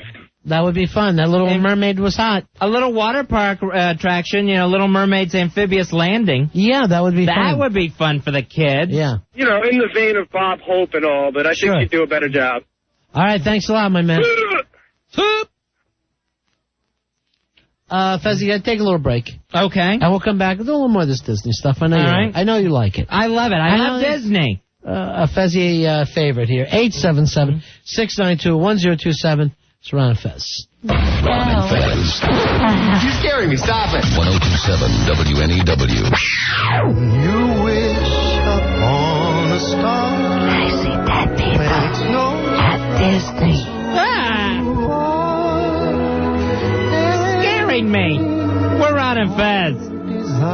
Security being beefed up at Walt Disney World. Thank goodness, Fez. Yeah. Of course, it was evacuated. The theme parks, well, every theme park, I think, was evacuated 2 weeks ago. Well, every place in the country. Right. Every tourist attraction. And more than 8 people was evacuated. I was run out of a Denny's. This end, Ronnie, part of Disney's new beefed-up security. The Hall of Presidents is now located at a base in Omaha, Nebraska. The presidents have been moved. That's smart. To a secure location. Because they're robots. Yeah. They're also killer robot presidents. That'd be so cool. Here's a young man, Fez. He was right at the Disney age. It's Kevin. Kevin, you're on Ron and Fez. Hi, Kevin. Hey. Hey, buddy. I had money. It's, instead of the lost city, you have Atlantis. Yeah. The lost country of Afghanistan. Right, and that's like a little joke you wrote, right, Kevin? Yeah. All right, buddy. That rocks, Kevin. Yeah. Yeah, All right. See. We should write together. He's gone. No, you can't. He's gone. I got rid of him for his own good. Mm. Mike, you're on Ron and Fez. Hey, how you doing? Card number 2069. I'm thinking instead of Santa Claus's North Pole Adventure, we can have Osama Claus's Frozen Assets. I like that. And then the kids get in and they see that they can't get the money out. Yeah, right. And they're learning. Yeah. All right, thanks a lot. They learn terrorism is bad, Fuzzy. We should all learn that. We could all use that lesson. Sumat, you're on Ron and Fez. Hey, Sumat. Hey, what's going on? Yeah, what can we do for you, buddy? Carl at 1210. Hoo-ah! Now when you go to like the amusement parks, you got the little game where the alligator pops his head out and got bopped on the head. Sure. Yeah, Osama bin Laden. Every time he pops his head up, he got bopped on the head real quick. And you're bopping him. You're bopping him as he moves out of his rat hole. Yeah, and you get like tickets, and when you go back to the counter, you collect all the tickets, and they give you like a Patriot missile. You fire back over to Afghanistan. All right, thanks a lot. Hey, Fezzy, have you heard about people doing this now? That they're acting like, and I don't know what the full thing is, but they're seeing the outline of the Twin Towers as they stare at the skyline. Now, I've heard something about this. They think they still see the towers? Yeah. All right. Because, there's so many lights down there. Right. And people are staring, and I believe it's an optical illusion. I've done it myself. You're staring where you think the towers were, and you're trying to picture it in your mind, and it's almost like you can see them. Okay, and this is at night when they throw the spotlight. Yeah, you got those huge spotlights. On that dust and debris cloud that is still lingering. Billy, do you get a look at the skyline on your way home? Yes, every night and on the way in, too. Now, do you know what I'm talking about with that? Do you always look at it now and try to figure out where they were at? Yeah, because I'm lost now with the skyline. That was always my personal focal point. It used to be I used to look for the World Trade Center. No, you honestly thought it was your personal focal point. You don't think millions of people coming to the city would see the trade centers first. You thought that was Billy's little secret. Well, I'd like to think so. They taught him that in Lamaze class. Have a focal point. But you know what I'm talking about now, right? Without a doubt. Now you look in and it just looks wrong. It's like you keep, even though you know it's not there, I keep looking for it. Right, okay. Listen to what I'm saying. That you'll stare at it so long that maybe you start to see an outline. I can believe that, because if you stare at anything like long enough, your mind can start to play like tricks on you and stuff, and you start to see things that aren't there. Like one of those pattern pictures where if you kind of go out of focus and stare at it, you see a 3D image. It's amazing. It's becoming the new optical illusion thing that's happened to people. Then they're freaking themselves. Right, because they think they see it there. Yeah. In that lit-up cloud area. All right, now... Wow, I got to check this. I'm going to try this now. I was actually just going to say we should check with Horde King on this, right? Horde King just writes into me, perhaps this is akin to phantom limb pain. Oh, that amputees get. Yeah.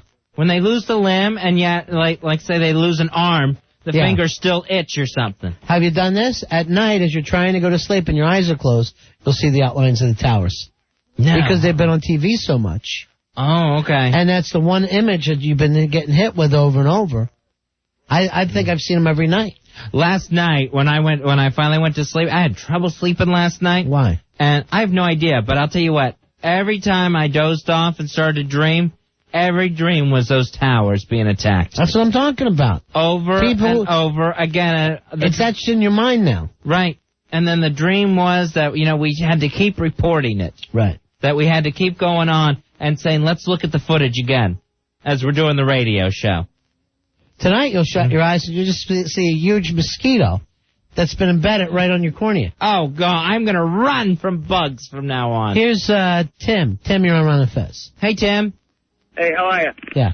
I just want to say it's exactly like Phantom Limb because I just said this to my friend the other day. You're walking down 8th Avenue, and I've spent so many years in Manhattan. It just seems like, it's part of your memory. Was it in the papers today? Is that where we got this from? Was it in the paper, Fez? I didn't see it. Al Dukes had it, I didn't think. see the paper, actually. Al, why don't you grab that for us if you have it? Because I was glad when he brought it up to me because I've been doing this and I haven't said it to anybody. But I can literally feel or see, like, the outline in those lights. And I've been doing it every night. I think I've just been staring at it a lot. So you're saying the same thing, huh, Tim? I saw it in the daytime. Even in the daytime? Really? I was walking down 8th Avenue, where I've walked That's highly a million times before. Yeah. And I looked up, and it's like for just a split second, because I think my brain's so attuned to seeing it there. Yeah. I see it there, and then all of a sudden it goes away. It's like, oh my, it's gone. It's just unbelievable. All right, thanks a lot, Tim. All right, take care. All right, Al's looking for that article. Right. That's just... Billy, why don't you move over to the phones while Al's looking for that? Right. Now, and then somebody can grab those lines. And this was also, I think, in the New York Times today on the front page. A lot of people, Fez, believe it or not, feel guilty. About what? Not being there. Thinking that they should have been in the disaster? Yeah, there's such a thing as survivor's guilt, I guess. And now a lot of people have that feeling. Is that just for people who made it out alive from the area, no, it's or all just of us. anyone? All of us feel so bad about this that there's a certain amount of survivor's guilt. And, of course, a lot of people that, were there and everything else. Hey, Glenn, you're on Ron and Fez. Hi, Glenn. Hey, what's up? How you doing? What do you say, buddy? No, okay, I'm standing right at the ferry here, like where Yankee Stadium is in Staten Island now. Yeah. I got an absolute perfect view of the city. I can see everything. Uh-huh. And it's a lot, you can know it, you can see the this. I'm going to close my eyes for a second. Right.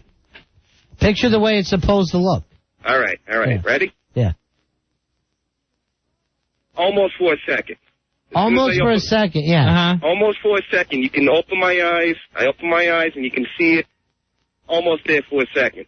All of us have seen him so many times, there's a recorded image. Right. Of just what, deep down in our cells of our brains. Yeah, and the fact that it's missing, and it's almost like you can see an outline of them. Because you know where they're supposed to go. I've been down here for 2 weeks looking at it, and now that you say that, yeah, you can really look at it and look like they're there for like a second. All right, thanks a lot, Glenn. You got it. Take it easy. All right, say. All right, this I think was a Newsday today, and it was, there was a picture on the New York Times magazine. I have it sitting in my house. I was going to bring it in to you guys, but I never know what the hell I'm doing at my house before I come here. And I'm always forgetting something. But it's two lights that shoot straight up. Okay. That look right where the Twin Towers are supposed to be. That's what a lot of guys are seeing. That's what a lot of people are seeing. They can see the shadow in the lights or the outline where the towers are supposed to be. Hey, Joe, you're on Ron and Fez. Hey, Joe, go ahead, buddy. What's up, guys? How's Hey, it buddy. going? We're hanging in there. I could definitely attest to what you're saying. I'm an EMT. I was not at the site for about a week, and even just being on Liberty Street itself, you look up, and I tell you, with the smoke and everything, with the rubble and all, but still, you just look at it and you think it's there. I know. You honestly think it's here. Now, thanks a lot, Joe. Here is a lot of people are saying this is too, that when they look up and see it or whatever, it's not a spooky situation for them. It's almost a comfortable situation. Huh. And there's just so much light down there that, right. Yeah, because that's eerie enough with those giant spotlights for the rescue workers when it shines right into that dust cloud. Yeah. That's an eerie enough looking sight that there's a glow. Right. Coming from that area. There is a glow, too. All right, here's Vinny. Vinny, you're on Ron and Fez. Hey, Vinny, go ahead. Good evening, fellas. Hey, buddy. the word that we're all looking for this optical illusion is called closure. Not in the sense of completing something emotionally, but like, you know how when you only see part of a company logo, you know what the whole logo is? No. That's what this is. You're used to seeing the whole skyline, and your brain fills in the spaces. All right, now I like the idea about that you just assume, all right, the picture that I'm looking at is not completely right, so your brain will start... And your brain fills it in. It's like how you can recognize your car by just seeing a piece of it. Uh-huh. All right, your brain's compensating, giving you the rest of the picture. Yeah, specifically it's called closure. And it's also just like the way your brain plays tricks on you. Remember when you were a kid, you'd drink something sweet, but you look at a picture of something sour. Did you ever do this? No, I never did it. Oh, now I got to do this. I got to try this too. It's like a science experiment. Your senses your senses fight against each other. All right, so your senses, you're actually fighting with yourself to finish this picture that you've seen for so long. Exactly. All right, I like it, Vinny. Yeah. All right. I thought I just knew what my car looked like. No, Fezzy. No. The only way Fez knows... sensory memory. Fez, in his mind, he hears something kicking in the trunk because it's happened so many times. He's constantly saying, "Is someone kicking?" That will never go away. No, it won't. And I'm like Lady Macbeth with the blood on my hand.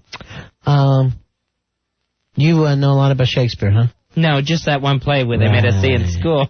Right, gay boy. What? They all know Shakespeare. They all know theater. Mikey, you're on the Ron and Fez show. I did costumes for one play. Mike. Oh, yes. Spanking, wait a minute, spanking on someone. Hold on for a second, Mike. Okay. Spanking on someone's tights does not mean that you did costumes. Costumes and makeup. Go ahead, Mike. You were going to say something. Okay, thanks. Just before I say what I want to say, I just want to say that I'm a big fan of you guys, and I've listened to you guys for years. You guys do a wonderful job. But?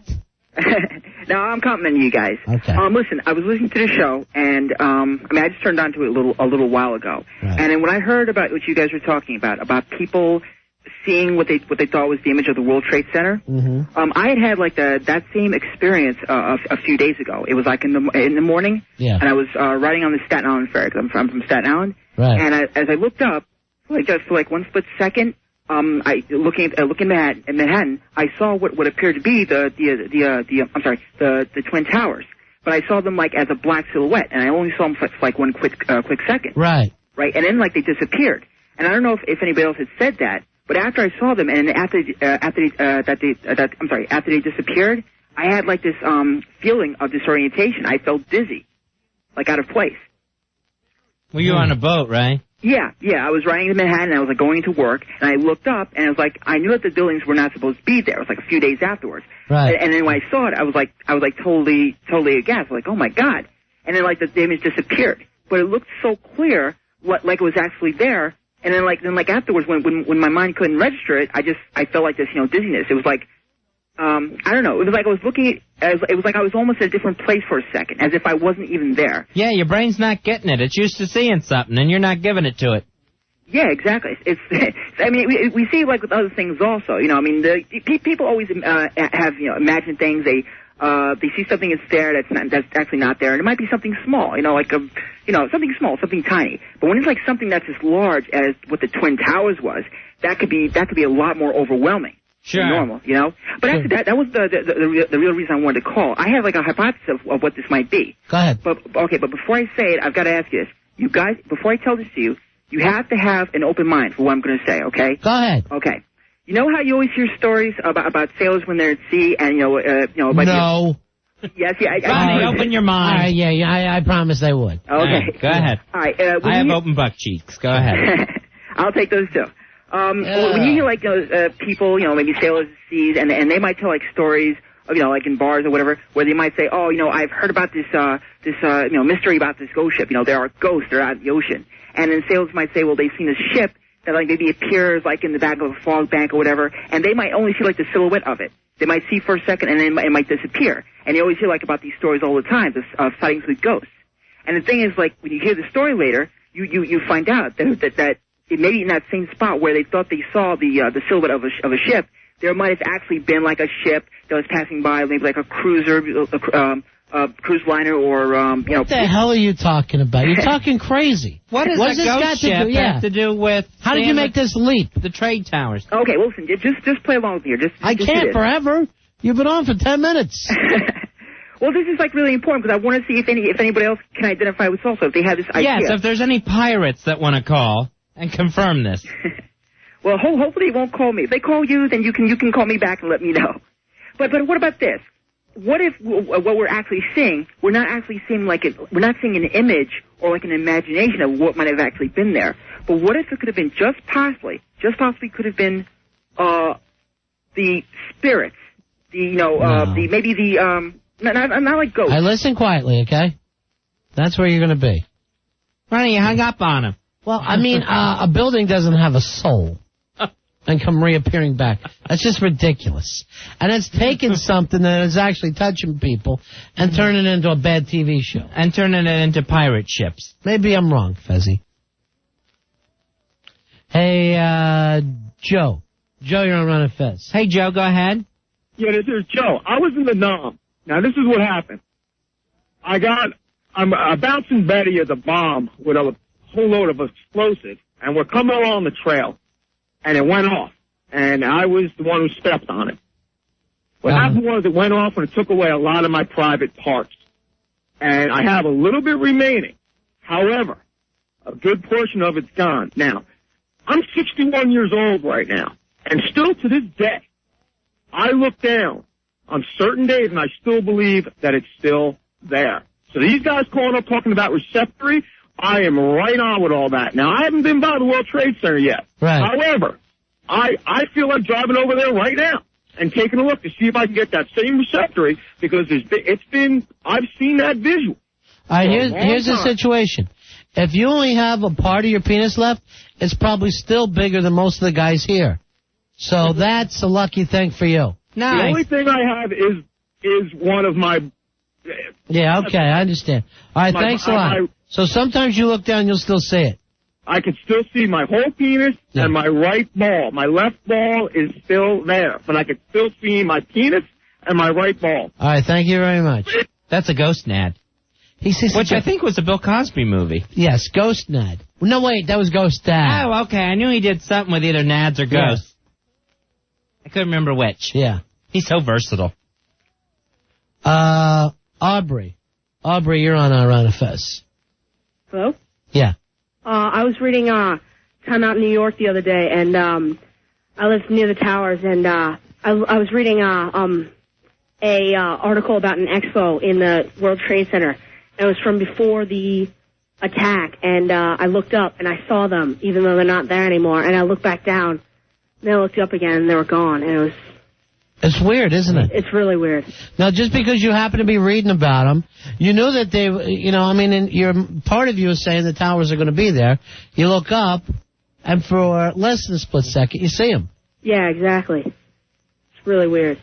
All right, thanks. Thanks, Aubrey. Bye. So your brain just expects to see him, has seen him so long, so many years, so that your brain's just going to help you out and you're going to see him when you go to look. Your brain expects to see him, so it's going to have that image in your head. Now, for 2 weeks, Fuzzy, I expected to see the U.S. military. Right. And then all I see is the president on TV playing jacks. Now... Is that what he's doing? I don't know if I saw that. I heard in my mind, that's what I saw. I heard he's up to foursies. So, yeah, it's hard to imagine. All right, hold on. You know foursies and you know Shakespeare. Yes. You're gay. What? You're Ghost Nad. You're my Ghost Nad. I am not the Ghost Nad. Ooh. I see dead balls. You're scaring me. I see dead balls from Vietnam. Haley Joel, you're scaring me. Because there's no one in here but me and you. You and I are the only ones here. So I hear something. I'm going to kill you, Fez. Did anyone else hear that? Todd, you're on our Run and Fez. Mm-hmm. Oh. I'm sorry. I can't compose myself. I totally agree with that caller and everybody else who says about the seeing of the towers. Originally, when the smoke was still there, it was very easy to visualize them. It's a psychosomatic reaction. And when the smoke was still there, I kept looking like I was going to find them at one point and yelled at everybody, wait, I've got them. It's all been a mistake. As soon as this cloud clears, we'll all see them. And now in the light, and Fez has seen me doing this, we'll be using a cab, I'll have my head hanging out the window looking for those damn towers every night. Yeah, and everybody who's passing by on the promenade, like on the BQE or the Gowanus, they're always staring out the window. The traffic is jam-packed. Right. Even though the bridges are open to Manhattan, the traffic is like horrendous over there. But subconsciously, on a subconscious level, you have an embedded picture of these towers in your mind for so long. And, of course, they were, enormous. Right. That you'd still visualize it. And it was much easier when the smoke was there. So at night, if you have some clouds or anything like that, you might be able to see, an actual image that might look solid to you. But in all actuality, I feel that they should put, a hologram there in place of the Twin Towers as a memorial. A hologram? Yeah, is it possible? I don't know if they have that technology. No. No? How about two, red lasers, just like Luke Skywalker's thing? Pointing straight up. Help me, Obi-Wan Kenobi. I'm serious. All right, good. What do you think? I mean, what kind of memorial would be suitable for that? Anything other than holograms. Me, all I want is two giant towers where the old ones were. Yeah, I figure holograms, so this way they're totally translucent as well. Nobody can run into them. They'll always be there. Nobody can run into them. Complete replica of the building. It's just crazy talk. Why don't we even have two big robot buildings? You're going to talk that way. The Iron Giants. Cyborg buildings. I would like to see that. All right, thanks, Todd. All right, bro. Thank you. Jeez. Yeah. Holograms. Why not have Madame Tussauds go out there and do two wax ones? It's ridiculous. Of course it's ridiculous. I'm not going to even answer the hologram type stuff anymore. Now my head hurts. Starving. Literally starving. Thinking about that Philly cheesesteak, but it's too late for me, Fez. I already ate 2 Rolaids tonight. I've got to change the way I eat. The steady diet of Rolaids can't be good. That can't be good. Hey, Al Duke, send somebody down to the thing to write on the desk. When I come in every night now, I sit at my desk, Al Duke starts to talk, and I just start eating Rolaids because he sets it off. You need an Al Duke's Pez dispenser for Rolaids.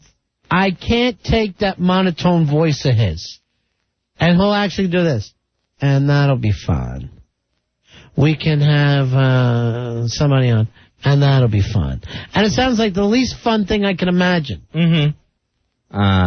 Disney's beefing up security. It's crazy. So that'll be fun. It's crazy. Look who's on. Speaking of crazy. It's Crazy Claire. The Slice Girl. Last week she killed her cat and called us and said it hopped off of building. Right, that it actually took a dive. Claire, how you doing, honey? Hi, nice intro, guys. I knew it was coming. What's up? Why? How are you guys? We're a little nervous that you've called. I'm better. I promise I'm not going to talk about my cat. God rest his soul. Just let me ask you this to be sure. I didn't want to say it last week because you sounded so scary. Did you hurt that cat? I did nothing to him. Claire? I promise. I think it was my mother. In your crazy mind. She drove me to suicide. I think she drove the cat to suicide. Did you think that cats could fly? No. You didn't try to tape any homemade wings onto this kitty? No, I wouldn't do anything like that. I don't know what you guys are darn talking thing's got wings. Well, I thought, because cats have 9 lives, you could fall 9 stories and you'd be all right. You know what I mean? I don't know. What's up with you, honey? Well, nothing. I don't know. I'm not really doing that well because it's fall. Because I have seasonal affective disorder. What don't you have? All right, you have autumn disorder? What is it? When she doesn't have bright days. Oh, okay. She gets a little weird. We had a really gray day today, huh? No. Yeah, it was a very great day today. It was rainy, and it was, that's probably what got to you. Yeah. Yeah, I know. So now I'm sad today. But that's what that sad is. It just doesn't mean that we're changing the calendar. It means No. that the lack of light gets to you. I need to move to a different climate, down to like Jamaica or something like that. Yeah, you can move to Jamaica. Well, they have really good health care for people like me, right? I Right. can get all my medication. First and thing they everything. do to you smoke 2 joints, and then they shoot you in the back of the head.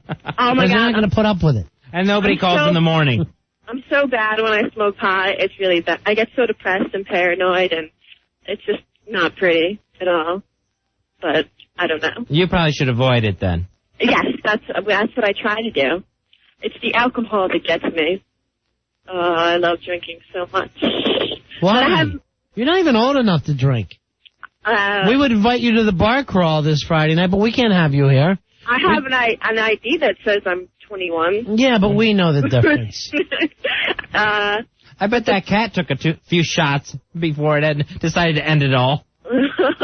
I think he was just doing it for the medication. Mm. That's what I used to do in the hospital when I was like coming on, like when I was first stopped doing like really hardcore drugs. I would slip out on purpose so they would sedate me and put me on good drugs. What kind of drugs would you get? Trazodone and stuff like that. It would make you kind of like. It's stuff you can't even get on the street?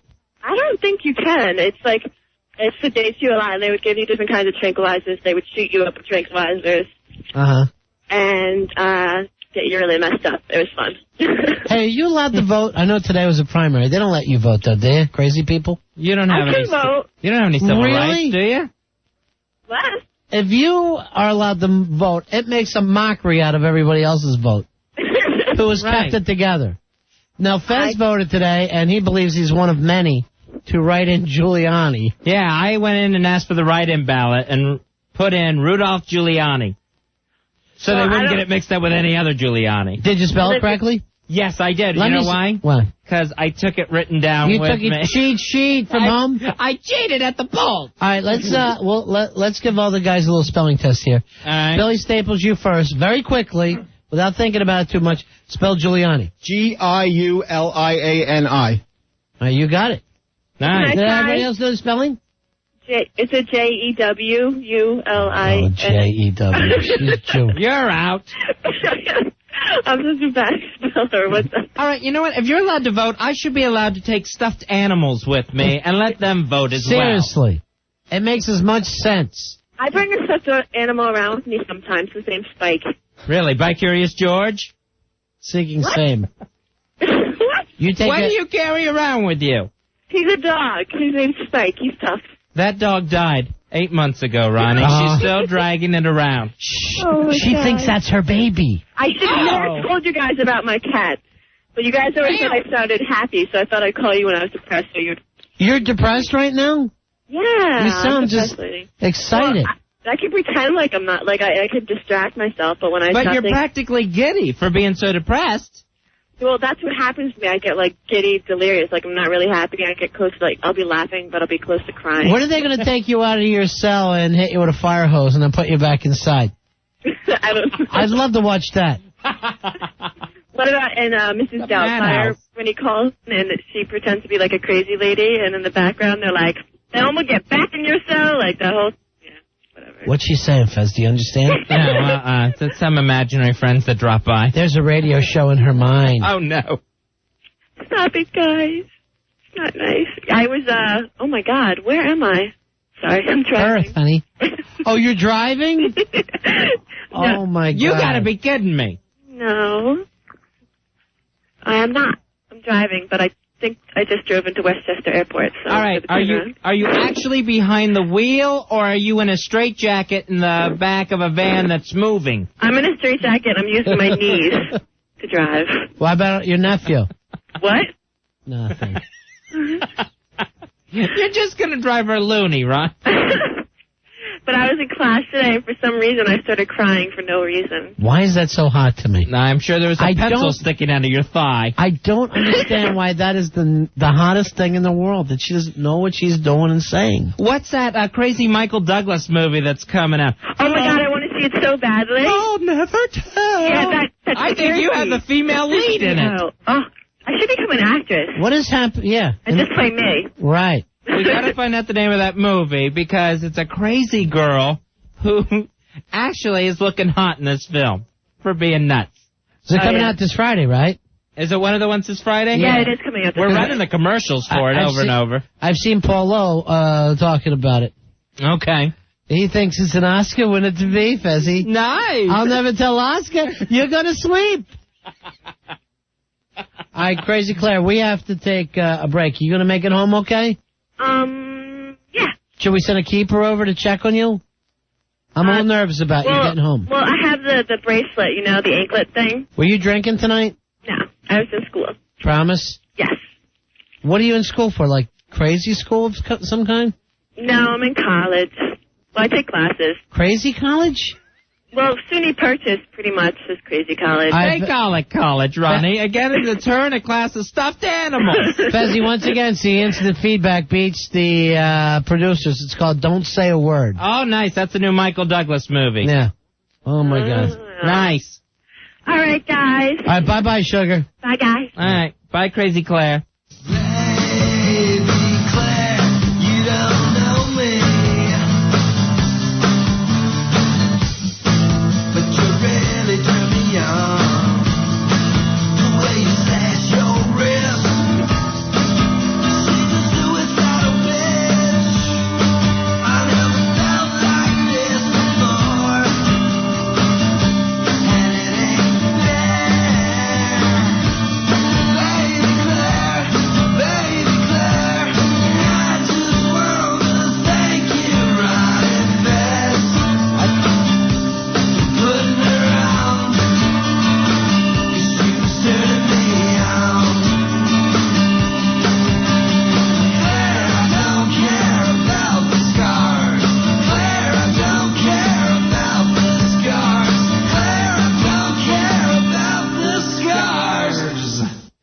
That's for Crazy Claire.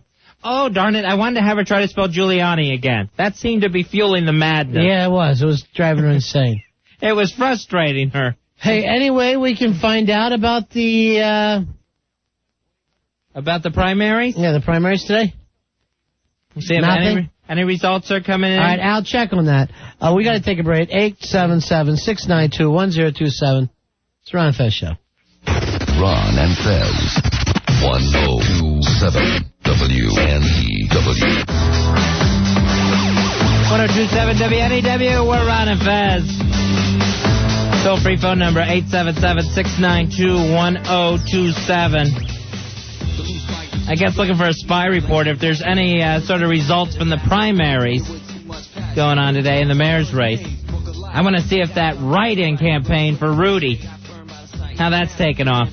Al's telling me this crazy story that it's going to take a long time to count these votes, but there's got to be something on the TV somewhere, Fez. You would think. So, as always, we're looking for a spy report. Spy report. As always. Constantly looking for spy reports. Here's an interesting story, Fez, out of the village. You're always wondering now, especially since the telethon, and if you watch MTV at all, these celebrities are weighing in on what we've got to do. Oh, yes, and that's so important. We need to know. We don't know how we feel until a celebrity lets us know what tragedy looks like through a celebrity's eyes. There's one coming from Fez, one of our great young actors, Ethan Hawke. Oh. And that's Hawke with an E, Fez. Right, sure. He, of course, married to the very beautiful Uma Thurman. Living in the village, I believe. He says he's a little nervous and admitted that concern for his family sometimes leads him to contemplate leaving the country. He says, if I was alone, I wouldn't want to move to Canada. But I guess since he's got a family, he's got to think about it. So Ethan Hawke is considering leaving the country? Yeah. Because of the terrorist attack? Obviously, Fez. Not only because he has children. And I think I think there's a lot of Americans that have children that aren't going to turn tail and run, Ronnie. I think any American with children's got to think Canada as a major option here. There's not even a draft going on, and he's thinking of going over the border to Canada. Yeah, he's got to get there. I guess that's where he was born.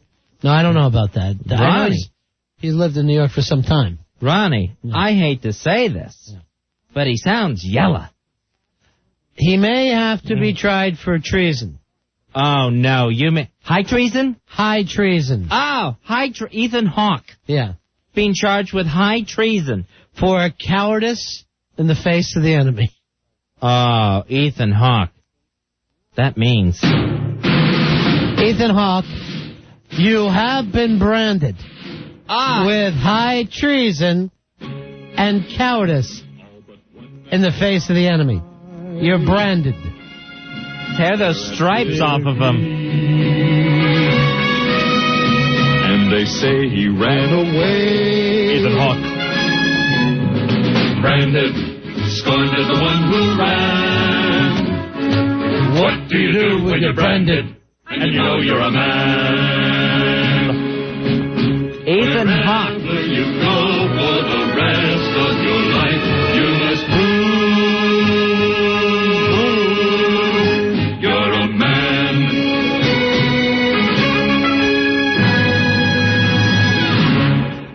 Fezzy, a lot of stuff coming in from the instant feedback, stuff that our producers couldn't get for us. Let me just take Norm first. Norm, you're on Ron and Fez. Hey, Norm. Hey, how you doing? Yeah. What do you got for us, Norm? They were saying on New York One about the polls that the best turnouts were in Chinatown because it's Erection Day. Thank you very much. That's your joke? That's the joke. Thanks. All right. He actually should be a producer on this show. Here we go. This is on the situation. Bloomberg ran away with it for the Republican. Over Bodil? Yeah. Oh, Herman. And only 2% write-in for Giuliani. That's me and that other girl. Yeah. Green and Ferraro will have a runoff for the Democrats. They're not sure yet, but they're saying that's the way it'll look. So there'll be yet another election before the election. So we have the primary. October 11th, we'll have the runoff between Mark Green and Fernando Ferrer. Then the general election, I believe, November 6th. Right. Well, they probably haven't counted all those written-in ones yet. You're a little shocked with that, huh? Yeah. Well, he said don't write me in. But I thought he was just saying that. No, he was actually saying it. I thought he was just saying it. Rich, you're on Ron and Fez. How you doing, guys? Card holder 4563. Why'd you wait this long to shoot Ethan Hawke? You should have got him after he wrote that book of poetry. I didn't read the book of poetry. I didn't know he put out a book of poetry. I'm shocked that a guy who put out a book of poetry is ready to run to Canada as soon as the going gets tough. After that Hamlet movie and Great Expectations, get him out. I didn't even like Reality Bites. Well, Ethan Hawke is one of those young actors, Ronnie. Yeah. I put him in this category. Smokers. Uh-huh. Young actors who think smoking is acting. Smoking and pushing back hair. Uh-huh. That's acting. Right. They don't know what to do with themselves. Nev Campbell is also in that whole list of smoking actors. Mm-hmm. They don't know what to do. They don't know how to act. So what they do is, this character would smoke. Right. The Johnny Depp school of acting. Right. Smoking means we're cynical. Right, we're cynical, and we're having problems. Mm-hmm. I must be a rebel. I must be a radical. Look at me. I'm smoking. Well, Ethan Hawke, you're also branded. Yeah. Ethan Hawke, first to be tried for high treason, charged with high treason. And cowardice in the face of the enemy. That's low. That is low, and the first to be branded on the Ron and Fez show during this, I'd like to say wartime situation, but there's no war. During this crisis situation. Fezzy, what do you do when you're branded and you know you're a man? I guess you go to Canada, Ethan Hawke. I guess that's what you do. Pack up lots of ciggy butts. All right, thanks, Rich. Night, guys. Thank you, Rich, for the call. There's some, we'll have to keep an eye out on celebrities that we want to charge with treason. High treason, Ronnie. Yeah. And cowardice in the face of the enemy. Mm-hmm. Now, if you believe the Drudge report tonight, Fezzy, starting to be a little bit of trouble coming out of the White House with a lot of the more Hawk personalities. Okay. Having trouble with Colin Powell. Oh, Colin Powell being more of a dove? Colin Powell, a lot of people actually accused of being kind of doveless for George Sr. He was the lovey-dovey right there. In the Gulf War where we didn't march into Baghdad. Right, that was his idea. That you never go into a situation unless you're 100% sure that you can win it. A lot of people saying he is undermining the president by saying things after the president's already given his opinion. Instead of backing that up, Colin Powell gives his opinion. As also saying, well, we don't have to remove the Taliban. We just condemn the Taliban. Yeah. Last Thursday in the president's speech to Congress and the nation, we condemn the Taliban regime, I think was the quote. Right. So now we uncondemn them? I don't know. I mean, I guess we'll have to go for the president for that. It's up to the president to change his mind. Right. Not his Secretary of Defense. Colin Powell. I don't know. You don't know how much is true from where we're getting it. Yeah. But let's get together, people. Right now, I'm kind of siding with the Hawks. Ethan Hawke and his lovely wife, Uma Thurman? It's the one Hawk. What's this? Is this Ethan Hawke? He's singing? From Reality Bites? Oh, yeah, I do remember this. I don't feel good, but I don't feel bad.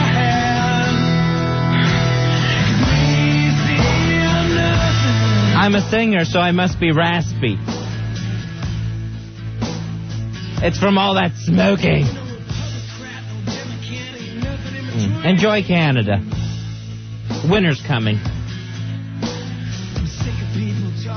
877-692-1027. One thing we want to remind you about, we're having a bar crawl Friday. New York Forever Bar Crawl. Yeah. To let everyone know that New York is open for business, especially the bars. Still a great place to come in and party. Nothing to be afraid of. Our own Billy Staples is going to lead a bar crawl through Midtown Manhattan. Ethan Hawke is doing one through Canada. He's doing a bar crawl through Nova Scotia. Oh, nice. That he says he hopes to last till after the problem's over. And then expect us to welcome him back. Sorry, Ethan Hawke. A lot of us are going to stick it out here. Yeah. We're going to stay in the United States of America. Yeah, Beth, that is the same Ron and Fez on the instant feedback. That's who we are. There's another? She worked with us at SUN at one time, Fez. Oh, okay. You remember Beth? Mm-hmm. Oh, love Beth. Yeah. She rocked. All right, Jeff says he disagrees on the Ethan Hawke situation. Ethan Hawke getting branded? Right. He said Ethan Hawke has shown bravery before when he stood on a desk and screamed, "Captain, my captain," in Dead Poets Society. I don't know what happened to Ethan Hawke since then.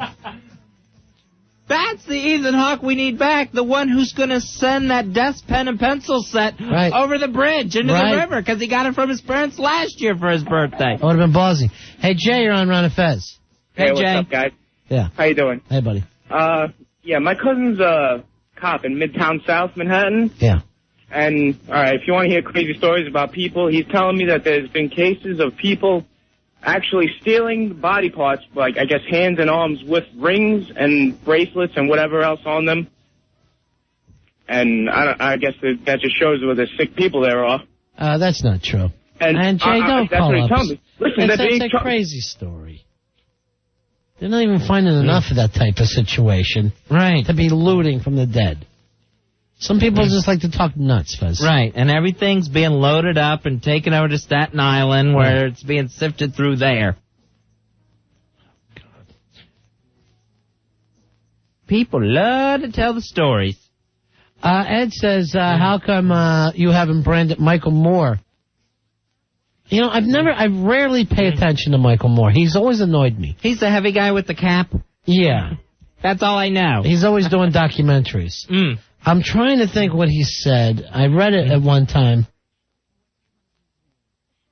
I'd have to check it out. But it was basically along the lines of, I don't want to quote it. I'd hate to be one of the people who quotes that doesn't get it right. But we may have to try Mr. Moore.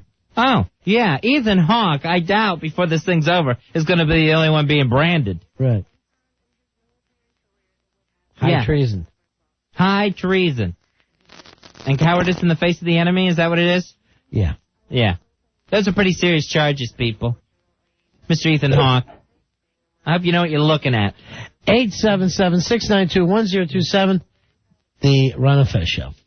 Ron, Fez, 1027 WNEW. Ron and Fez here in a very loud studio telling you about O2Go. It's oxygenated, distilled drinking water. Man, do we love the taste of that, Fezzy. O2Go. Real purity, great taste, no aftertaste. Without question, more refreshing, healthier than anything else on the planet. O2Go, it sets the purity standard against which all other waters are going to be measured. Nothing on the shelves out there is this pure. Not even nature can make anything this pure as O2Go. I got to find out from these guys why we can drink it so fast. O2Go. Want to keep going, get that little burst of energy, and stay healthy? Try O2Go. O2Go, look for the original blue. That's the delicious calorie-free essence flavors, or the exclusive black sport bottle with even more oxygen for when you need it most. It's the coffee replacement. Get that perk me up without any caffeine. Try it out, guys. It's called O2Go. It's O2Go. The oxygen makes it so good. O2Go. Distilled for purity, oxygenated for energy. O2Go. Ron and Fez, 1027 WNEW. Ooh, you ugly bearded one, your time has come.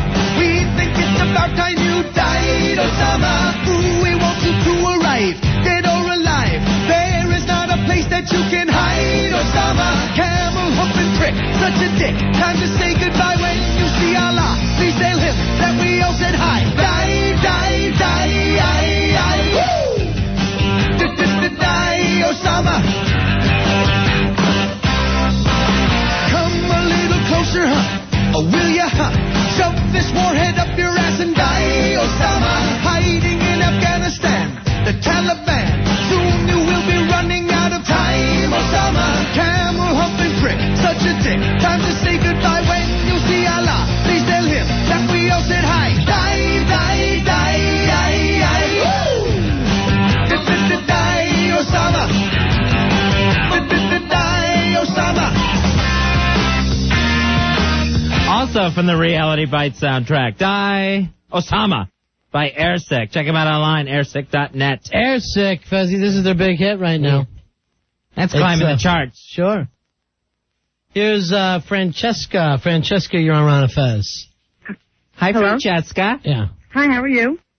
Good, go ahead, I dear. have a suggestion on how you could prevent, a terrorist with a gun. I mean, that to me is a bigger threat than a box cutter. That is like a big joke. Oh, you mean on a plane? Exactly, on a plane. Yeah, go The idea ahead. of a gun on a plane, you don't want it to put a hole in the plane because you're going to lose cabin pressure and the plane's going to go down. So why not build the plane out of Kevlar, bulletproof material? It's lightweight, it's thin. I have no idea. Honey, here's one of the things. that would be, bulletproof vest seems heavy. That to me would be better than training all these airline pilots to arm themselves with a gun and become an officer. Yeah, the only when they should be flying the plane. All right, here's and the then situation. There's no Listen, marshals to put on a plane. Do you want to learn? So there you go. Do you want to learn instead of babbling? Excuse me? Do you want to learn? I'm going to teach you something, okay? Okay. The kind of bullets that they're using on the gun don't go through the plane. They kind of explode on impact. They're not as heavy. They're lighter. Like, they wouldn't go through your skull. They'll just bust that skin open. Yeah. No, I'm talking about the bullets the terrorists have. Well, what terrorist had a bullet on a plane? None of the terrorists had guns. I know. That's why I can't understand why no one could take them down with a box cutter. Because they said that they had bombs. Yeah. And up to this point, we've always listened to what the terrorists said because we don't want any trouble. Well, I'm just, I thought that... You want a Kevlar plane? I love the idea. Yeah, we're flying Kevlar. Okay. Thanks, honey. Okay. You're welcome. All right, bye-bye. I'd like to get her on a cement one. Hey, Sal. Sal, you're on Ron and Fez. Hey, how you doing, Ron and Fez? I'll tell you, that Airsick production, that was one of the best ones I've heard so far. Yeah, I think it is, too. One hand and a beer in the other, I'd be clapping. Right. Can we hear it again? Maybe we'll play it again later this week. All right, But, thanks a lot. Here's the problem with a lot of these songs, Billy. They're not up. Oh, yeah. That was my problem with the salute the other night, Friday night. The songs were too much of a downer. Uh-huh. It felt a lot more like a funeral. Where's the new, well, of course, it wasn't a celebration. It was, but where's the new over there? Yeah, there is no, let's go charging off. Right, the fight songs. Now, when I'm hearing the song Imagine, I love it. I love the song my whole life, but I can't sit around thinking about peace until the guys come back. Then I'll feel peaceful. While they're over there, I don't want to act like, well, we should all try to hug. Those guys are went to fight for us. It's not exactly a call to arms. Yeah, Neil Young's never, other than Ohio, has never really been around a big call to arms. And he didn't even write that, did he? 10 soldiers, but yeah, that was him. Yeah. 877-692-1027. Say, I want to see the enthusiasm and the patriotism keep up. I want to see people keeping the flags outside their homes. I'll say this, though. Bush has taken the steam out of our own Billy Staples. Yeah. He's not the same guy. Although I do still see you got the flag up, and you're still wearing your New York shirt. You're not as riding high as you were like a week and a half ago. I'm not as angry as I was. I cannot keep that up because it's just getting to be too much. I haven't lost my enthusiasm inside. I still got the shirt, still got my flags flying. You just don't think we're going to do anything? No, and I was killing myself with that. I was literally getting myself physically sick and becoming an absolute nut. Now, the other night... We went in the bathroom Friday. When he dropped his ass the other night, and I mean he did, I opened up the bathroom door, and it literally felt like a crap monster punched me, physically punched me in the head. And that ain't right. Then on the way out of here, he goes, I've been drinking a lot of this tap water. Maybe they poisoned our water. And I'm going, do you really think that anthrax would give you mild diarrhea after 3 days? You think that's chemical warfare? After drinking 3 days of anthrax-infested water, you're going to get the squirts. You, my friend, have that psychosomatic thing. Yeah, you can get really high and really low. I did a little research, though, and I realized that one of the side effects of anthrax is not diarrhea, so I'm pretty confident I don't have anthrax now. Good. Smallpox, maybe. If anything, it smelled like you had a dead dog in your ass. Yeah. That could have been what the problem was. Now, you know not to use that bathroom for crunching purposes, right? I have learned. Yeah. We've all learned. Because, see, that's a now I don't even want you using the regular men's room. Oh, that's right. right. You're going to kill me? Going to watch me explode in here one night? No, go down to Hooters. Smart, but me and Fezzy are together on that. Because I'll tell you this. I go to the Hooters every Sunday. Their bathroom smells like their sauce, and it grosses me out. Hot. That's what's coming right through you.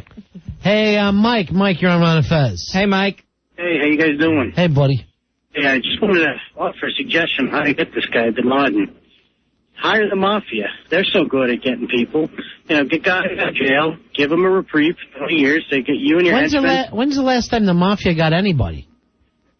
I don't know. It's been about 30 years. I'm not keeping up with them, but they, Crazy Joe Gallo was the last guy they whacked. Ronnie, he thinks they got Jackie Jr. so they could get Bin Laden. That's Sopranos, Mike. All right, say Hey, they seem to be effective at something. Yeah, okay. See you later. Like a guy in a three-piece silk suit won't stick out in Afghanistan. Gerard, you're on Ron and Fez. Yeah, how you doing? Hey, buddy. Hey, Gerard. First of all, I just want to start off by saying I think you guys are great. You make me want to pee my pants every day. They're good. No, we're causing incontinence. Yeah, that's what we You're want. You're very funny. I started off listening to Topi and Anthony, but I think you guys are wonderful. Thank you very much. What can we do for you? I want to know what you think about the cops in the city wearing gas masks. It kind of freaks me out, personally. It kind of scares me a little bit, you know? I haven't seen them with the gas mask on other than being down at the rubble. Right, at Ground Hero. Yeah, well, I go to South Ferry to go back to Staten Island, and the cops are wearing gas masks. So I'm sitting there thinking to myself, I don't smell anything. Well, I think is there something I should know about that I'm not? I think those are those fancy respirator masks that keep the dust and everything from getting in their lungs. Yeah? Yeah. I don't know. I wonder. All right, you would know. Someone would let you know if the city's been gassed. I think so. All right. Too bad Ethan Hawke wasn't in the Windows of the World. Wow. That's a terrible thing to say. Yeah, it is. Ethan's just a little afraid, that's all. Ethan's now he's been branded for his fear. He's just a small guy who's scared. No one's going to get you, Ethan. We're here. We're here for Ethan. All right, thanks. See you, buddy. Hey, Mikey, you're on the Ron and Fez show. How you doing, Mike? Hey, Mike. Mike, go ahead, buddy. Hey, guys, I'm a pilot. I just want to make a really quick comment about guns in the cockpit and stuff like that. Hold on, what are you, a pilot on toddler planes? You sound very young, Mike. Oh, thank you. I look very young. I'm a very good-looking guy. How old are you? 32 years old. Oh, you sound like you're 8. You must freak passengers out. Hi, this is your pilot speaking. It's bring your pilot son to work day. Yeah. I do appreciate your vote of confidence. Yeah, well, just don't make sure you let one of the older guys talk into them. I sure will. All right, so you need a phone book in the cockpit. How do you feel about this situation of the pilots union said that they're okay with the guys carrying guns? I support it, actually. I think it's a good idea. I want to let everyone know that a small bullet hole in the side of an airplane will not cause it to fall or cause any type of major structural damage. That's not the way planes are designed. So even if a terrorist does have a gun or a pilot shoots his gun off... what about if they shoot the window? Yeah. It really won't do anything. There's always a small hole in the side of a plane that releases the excess pressure from the cabin. Like in a movie, you won't see someone get sucked out of a plane? No, that's a myth. We always see Helen Hayes' hair just blowing in that airport movie. That's true, in all the airplane movies. But it really isn't true. Unless you take out the whole side of the plane, you'll always be able to maintain pressure. You need a really large hole to create a problem. People don't understand that. So a small bullet hole isn't going to do anything. You don't use those... Yeah, that makes me feel... You worry for no reason. I've been telling you that for years. I got every reason to worry. Well, after the terrorists, I can't fight with you too much, but up to that point, I had you. You don't use those airplane videos as flight training, do you? No, we don't use the airplane videos. All right, good. How's everybody feeling flying now? You guys nervous at all, the pilots? Yeah, we're a little bit nervous, and I hate a nervous pilot. The passengers are kind of nervous, and the airports are kind of quiet, but we want to ensure everyone that we're all professionals. Mike, let me ask you this, because part of my routine to get on a plane to overcome my fear is I always go up and say hello to the captain and the pilot and everyone. Right. Are you still allowed to do that? Sure. Yeah. Sure you are. I don't want you to think I'm rushing the pit. No, you're always welcome to come up for a visit, and we encourage the passengers to hear that, Ronnie? I'm encouraged. And it's just tough these days. You want to maintain a fine line between safety and making the passengers feel comfortable. But we love to have visitors. All right. So don't worry, huh? Don't worry at all. Don't worry, everything's going to be fine. We're going to get you wherever you need to take you. Now, are you guys just going to get the guns, or are you going to get some training in that, too? I would imagine that if this passes, there'd be some sort of training program. Okay, good. I don't think they would just give us guns. All right. But we'll be safe, and we want to ensure the public that we're doing the best we can. All right, thanks. Thank you, guys. Captain Mike. Take care, guys. See you, Mikey. There he goes, Captain Mike, the youngest pilot in the world. He's not a captain, lieutenant at most. Hi, this is your lieutenant speaking. I guess I'm in charge. I don't see him. This guy's going to be flying the plane past his friend's house so they can see him in it. He's going to be going by his old high school. It's me. Cruising. You're going to have a pilot with his hand out the window. Hey, hey. I never want to hear a pilot say we. I don't ever hear a pilot say this is going to be super cool. That ain't a good sign. Yeah. 877-692-1027. Hey, Pat. Pat, you're on Ron and Fez. Hey, you guys Pat. are too funny. But listen, we're already paying the military. Why can't we just stick them on the planes? Stick a military guy on the plane, Fuzzy. What about that? I got no problem with it. I know some people... we're paying them. I know... Train them in hand-to-hand comp. I know some people have the thing of government getting involved in the private sector. Yeah, just but we're not saying... Give them a free pass. All right, it's different. Thanks a lot, All right, Pat. see you. It's different than having the government take over the airlines, which would be a scary proposition, and just having the government take over either security or the Sky Marshal situation. I got no problem with either one. They could take over the full airline. There could be a guy with a rifle checking me in at the desk. I got no problem with it now, as long as it's safe. They can have it all. You would want them to own the planes and to make money like that was the mail? I wouldn't mind it if it meant security. I don't have no problem with that. Fuzzy, no one was ever thinking that the airlines weren't doing a good job until 2 weeks ago. Right. That's the first time it came up. Now let's make it as safe as possible. And the only thing that wasn't safe is that they went along with these box cutter guys instead of training the pilots to take the thing right into a ditch, which would have ended everything. You're right. There's no way out. Yeah, there's a way out. I mean, if someone now says, I'm a terrorist, and you're in that plane, You fight them to the death. Now you go swinging. You go windmill right up the aisle. And believe me, I'd rather take a box cutter in the neck than fly into a building. Definitely. And feel like, okay, here's the way I go out. Cutthroat. Not looking over and seeing a huge building. Oh, man. Hey, Mikey, you're on Ron and Fez. Hey, Mike. Hey, this is Mike from Freehold. I was a U.S. Marine. I wanted to talk about that idiot that was talking about. Yeah, thank you. He's an idiot. He's talking about the gas mask. Yeah. Well, a gas mask is completely different from what they're wearing. They're wearing respirators. Right. They got like a HEPA filter, like our vacuum. Right. It's just to stop dust and keep the dust out of their mouths. Right. A gas mask is designed for biological and chemical warfare. Now, have you seen those? People are selling these in the private sector now. Have you seen this, Mike? Yes, I have. Do you think that they would keep people safe if there is a chemical bomb being dropped? I guess it would be called. What are those things called when it's a chemical bomb? Does it have a name?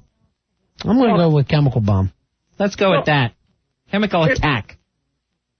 It would keep them safe to a degree, but some chemical weapons don't even work on on you breathing in them. They touch your skin? They blister you up, and they get through your skin. And so the best thing to do, like if somebody does explode a chemical bomb, like a couple miles away, is just haul ass.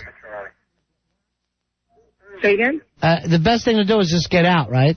Just start running. The best thing to do is pray. Pray and kiss your ass goodbye. Really? Oh, that's really good. How big of an area would it take, Mike? It all depends on what they're releasing and how much they're releasing of. But in a conventional warfare, chemical weapons could be used against yourself. In all actuality. Yeah. You know what I mean? It'll blow back on you.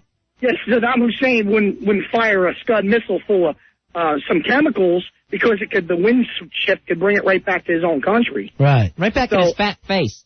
Now, have you heard about these guys that they think they're afraid that they'll be taking crop dusters, right? Yeah, but they're, these people that are here in our country that are doing this to us. Yeah. Their whole mission is to die. Yeah, I know.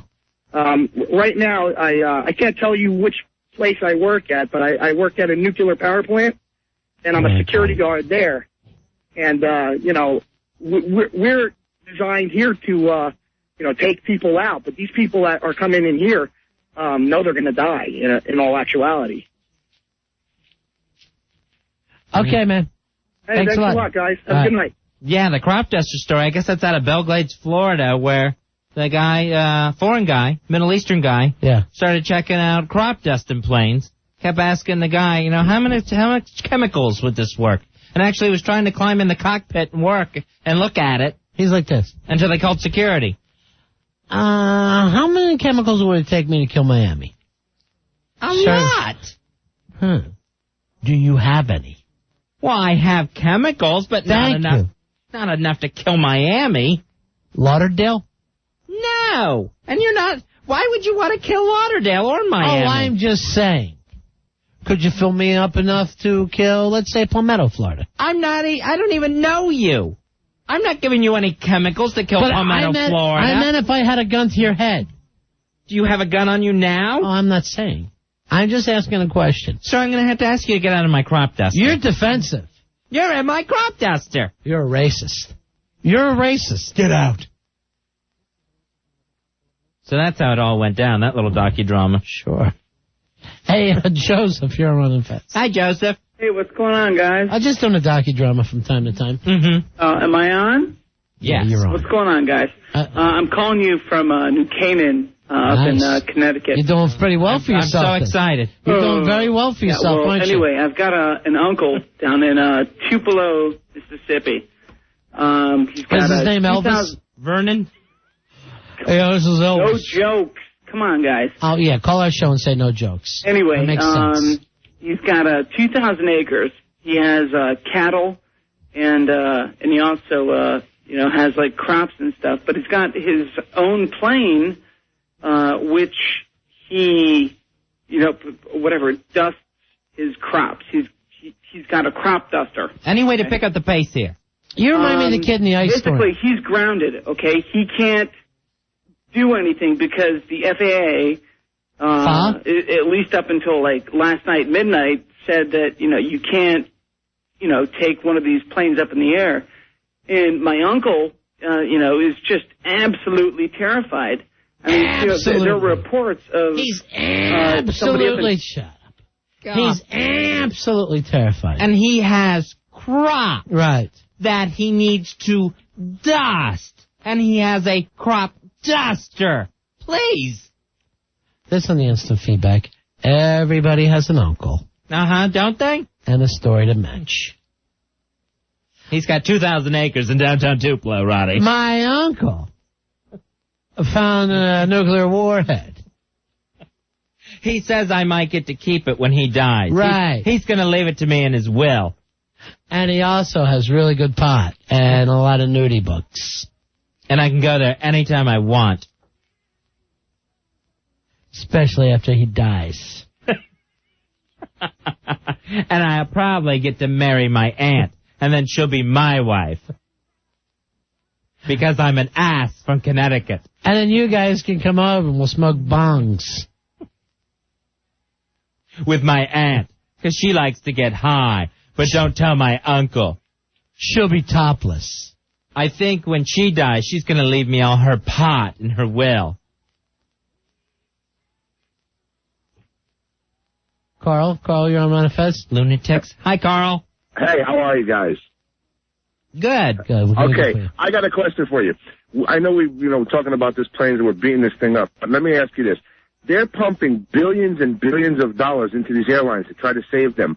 Don't you think that the first thing they should do before they give them that money is say you have to allocate each airline a piece of it to make these doors lock on these cockpits and make it so like, the bank glass so you can see out so that the pilots can see, well, you know what, if people are getting killed outside. Did he say the pirates?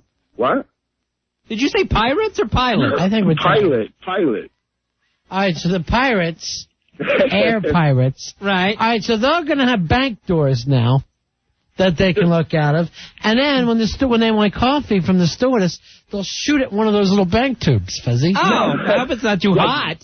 That's not a bad idea, but that's not where I was going. Give them a little galley if they want. Let's get their own coffee. Yeah, Fez, what about a little galley? Right, because what I need is a pilot cooking a souffle when it's time for him to be flying the damn plane. Yeah, well, if they're going to get out of their seat and let a captain fly the plane, they might as well get out of their seat and make their own coffee. You just see smoke-filled cockpit because these guys are trying to make their own ham and eggs. Because he burned his blueberry muffins. And you see his jacket off, and he's wearing an apron along with his captain's uniform. This is a pilot speaking. I can't sing. I can't sing. How about like a little prison door where they can hand them food through a little opening in a solitary confinement? Right, that would be good. You can stick a gun through there. This is your captain speaking. Does anyone know how to get out chocolate stains? Does anyone know how to get out chocolate stains? Well, at least if they stuck a gun through that little opening there and they shot the pilots, they still couldn't get in. So the plane would crash anyway. So what I don't have much time left. I'm burning! Use the money for something that would help them out instead of just keeping them, Sure, catch a net. Running. All right, I gotta go. I see it, buddy. This is your captain speaking. We'll be landing in about 45 minutes. Unfortunately, the lamb chops won't be ready for 50. This is your captain speaking from the galley. This is your captain speaking. The barbecue got out of control.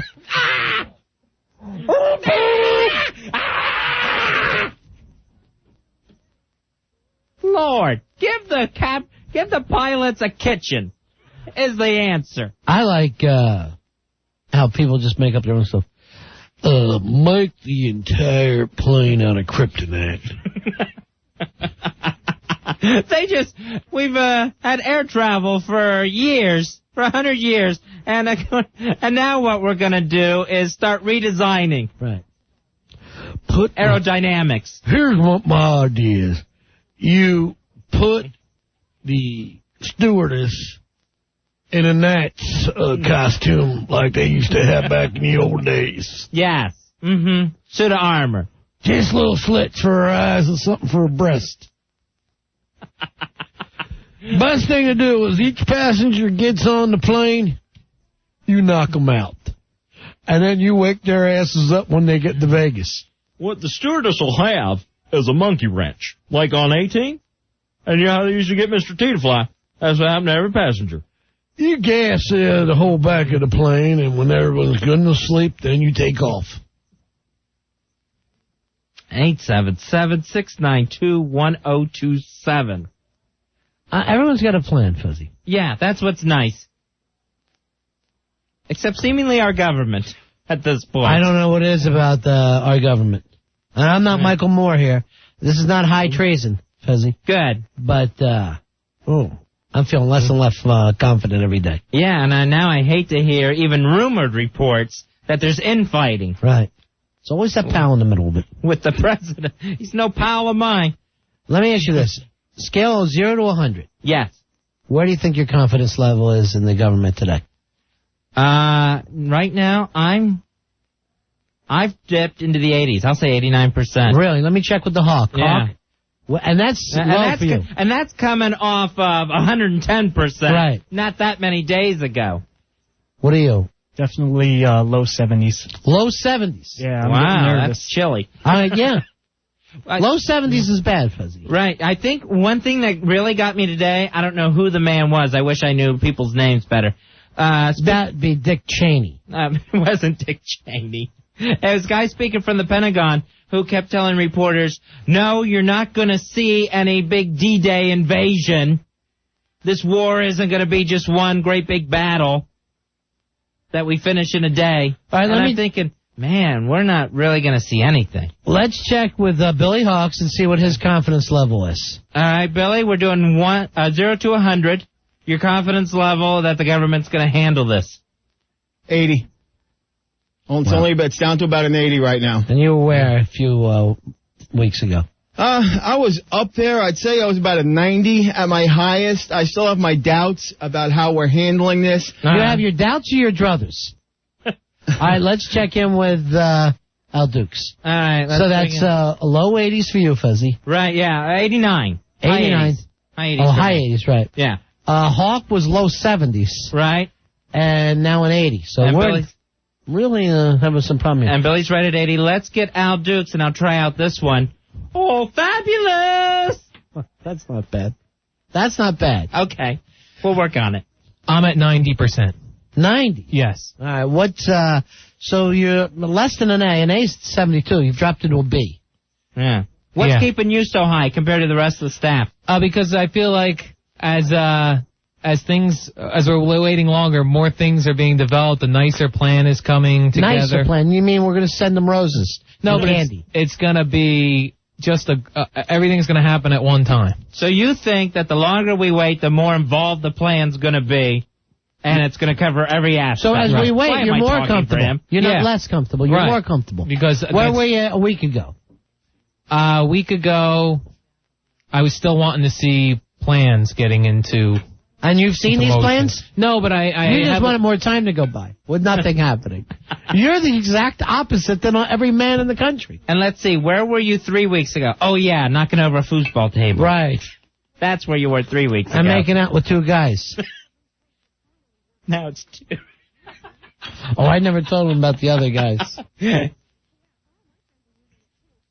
You see what we're saying now? Yes.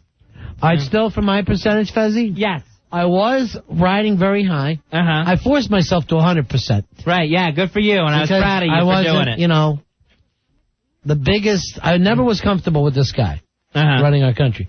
But I figure, what the F, like the rest of the country, I kind of had the same feelings. We gotta get behind him. He's the guy. Yeah.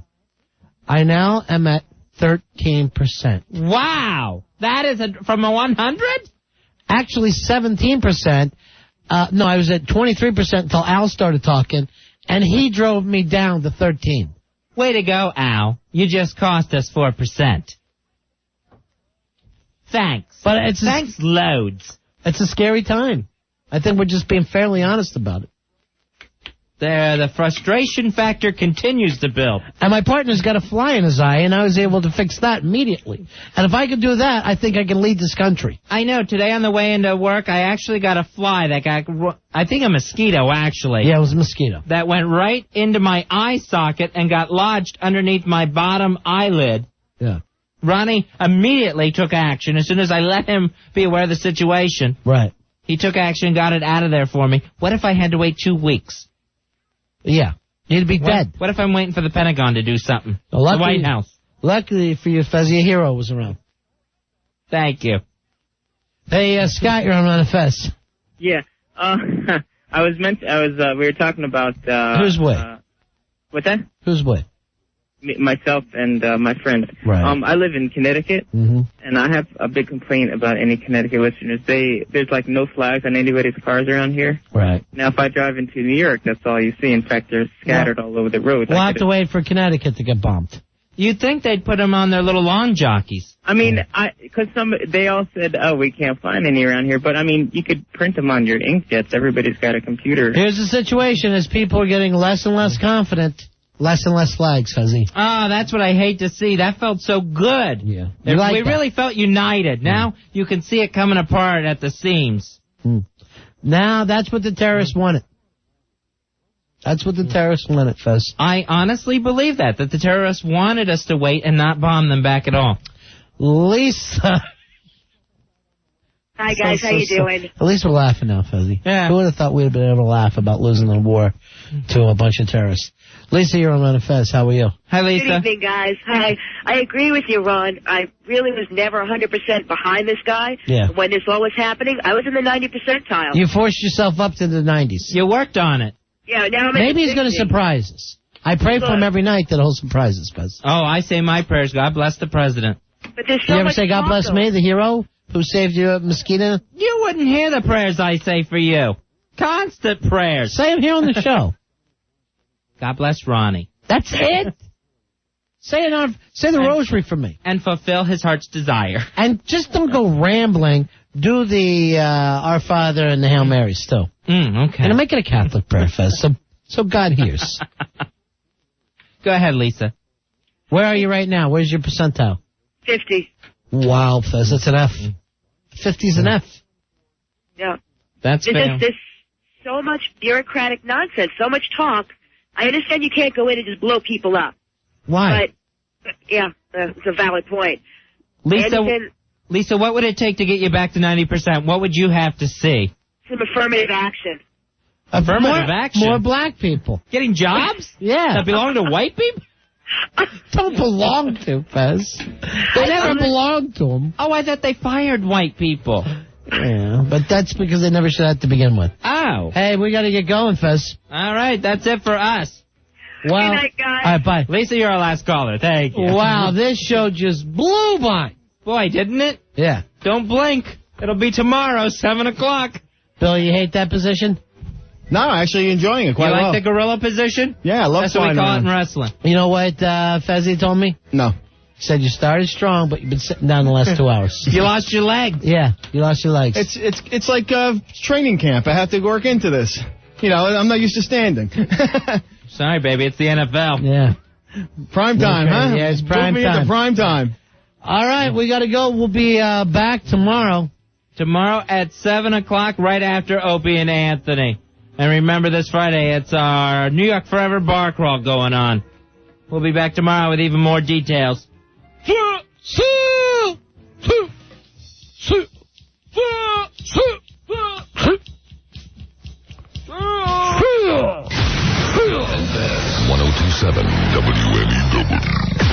1027 WNEW. Right before Opie and Anthony. It's Don and Mike. Patriotic for transvestite. Excellent. So what's your name, Dolphin? Natasha. My grandmother is from Russia. I was named after her. From Russia? I was born here in the United States. I said my grandmother.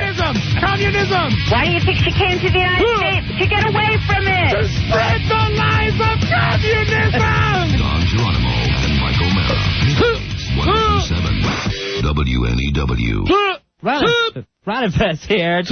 Tell you about Stacker 2. Oh, yeah, Stacker 2, Fezzy. It's the world's strongest fat burner, and it's the only one that works in 45 minutes. That's guaranteed, or else your money back. Oh, yeah, Stacker 2. Stacker 2, just because the summer's over, looking good doesn't have to be. That is true. Check out Stacker 2. The natural appetite suppressant. Stacker 2 helps stop the cravings, plus give you extra energy to get through your workout or your work day. Stacker 2, you've heard people call into the show and say, yeah, I lost weight with Stacker 2. Crush the cravings. Check them out online at stacker2.com. That's stacker, the number 2.com. So that's right. Whether you want to lose 10 or 100 pounds, you can give them a call. 1-800-LIGHTLINE. That's 1-800-LITELINE. Stacker 2. It's everywhere. Pick it up at GNC, Rite Aid, Eckerd Genovese, Vitamin Shop, ShopRite, and Stop and Shop. Get on the Stacker. Stacker 2, the world's strongest fat burner.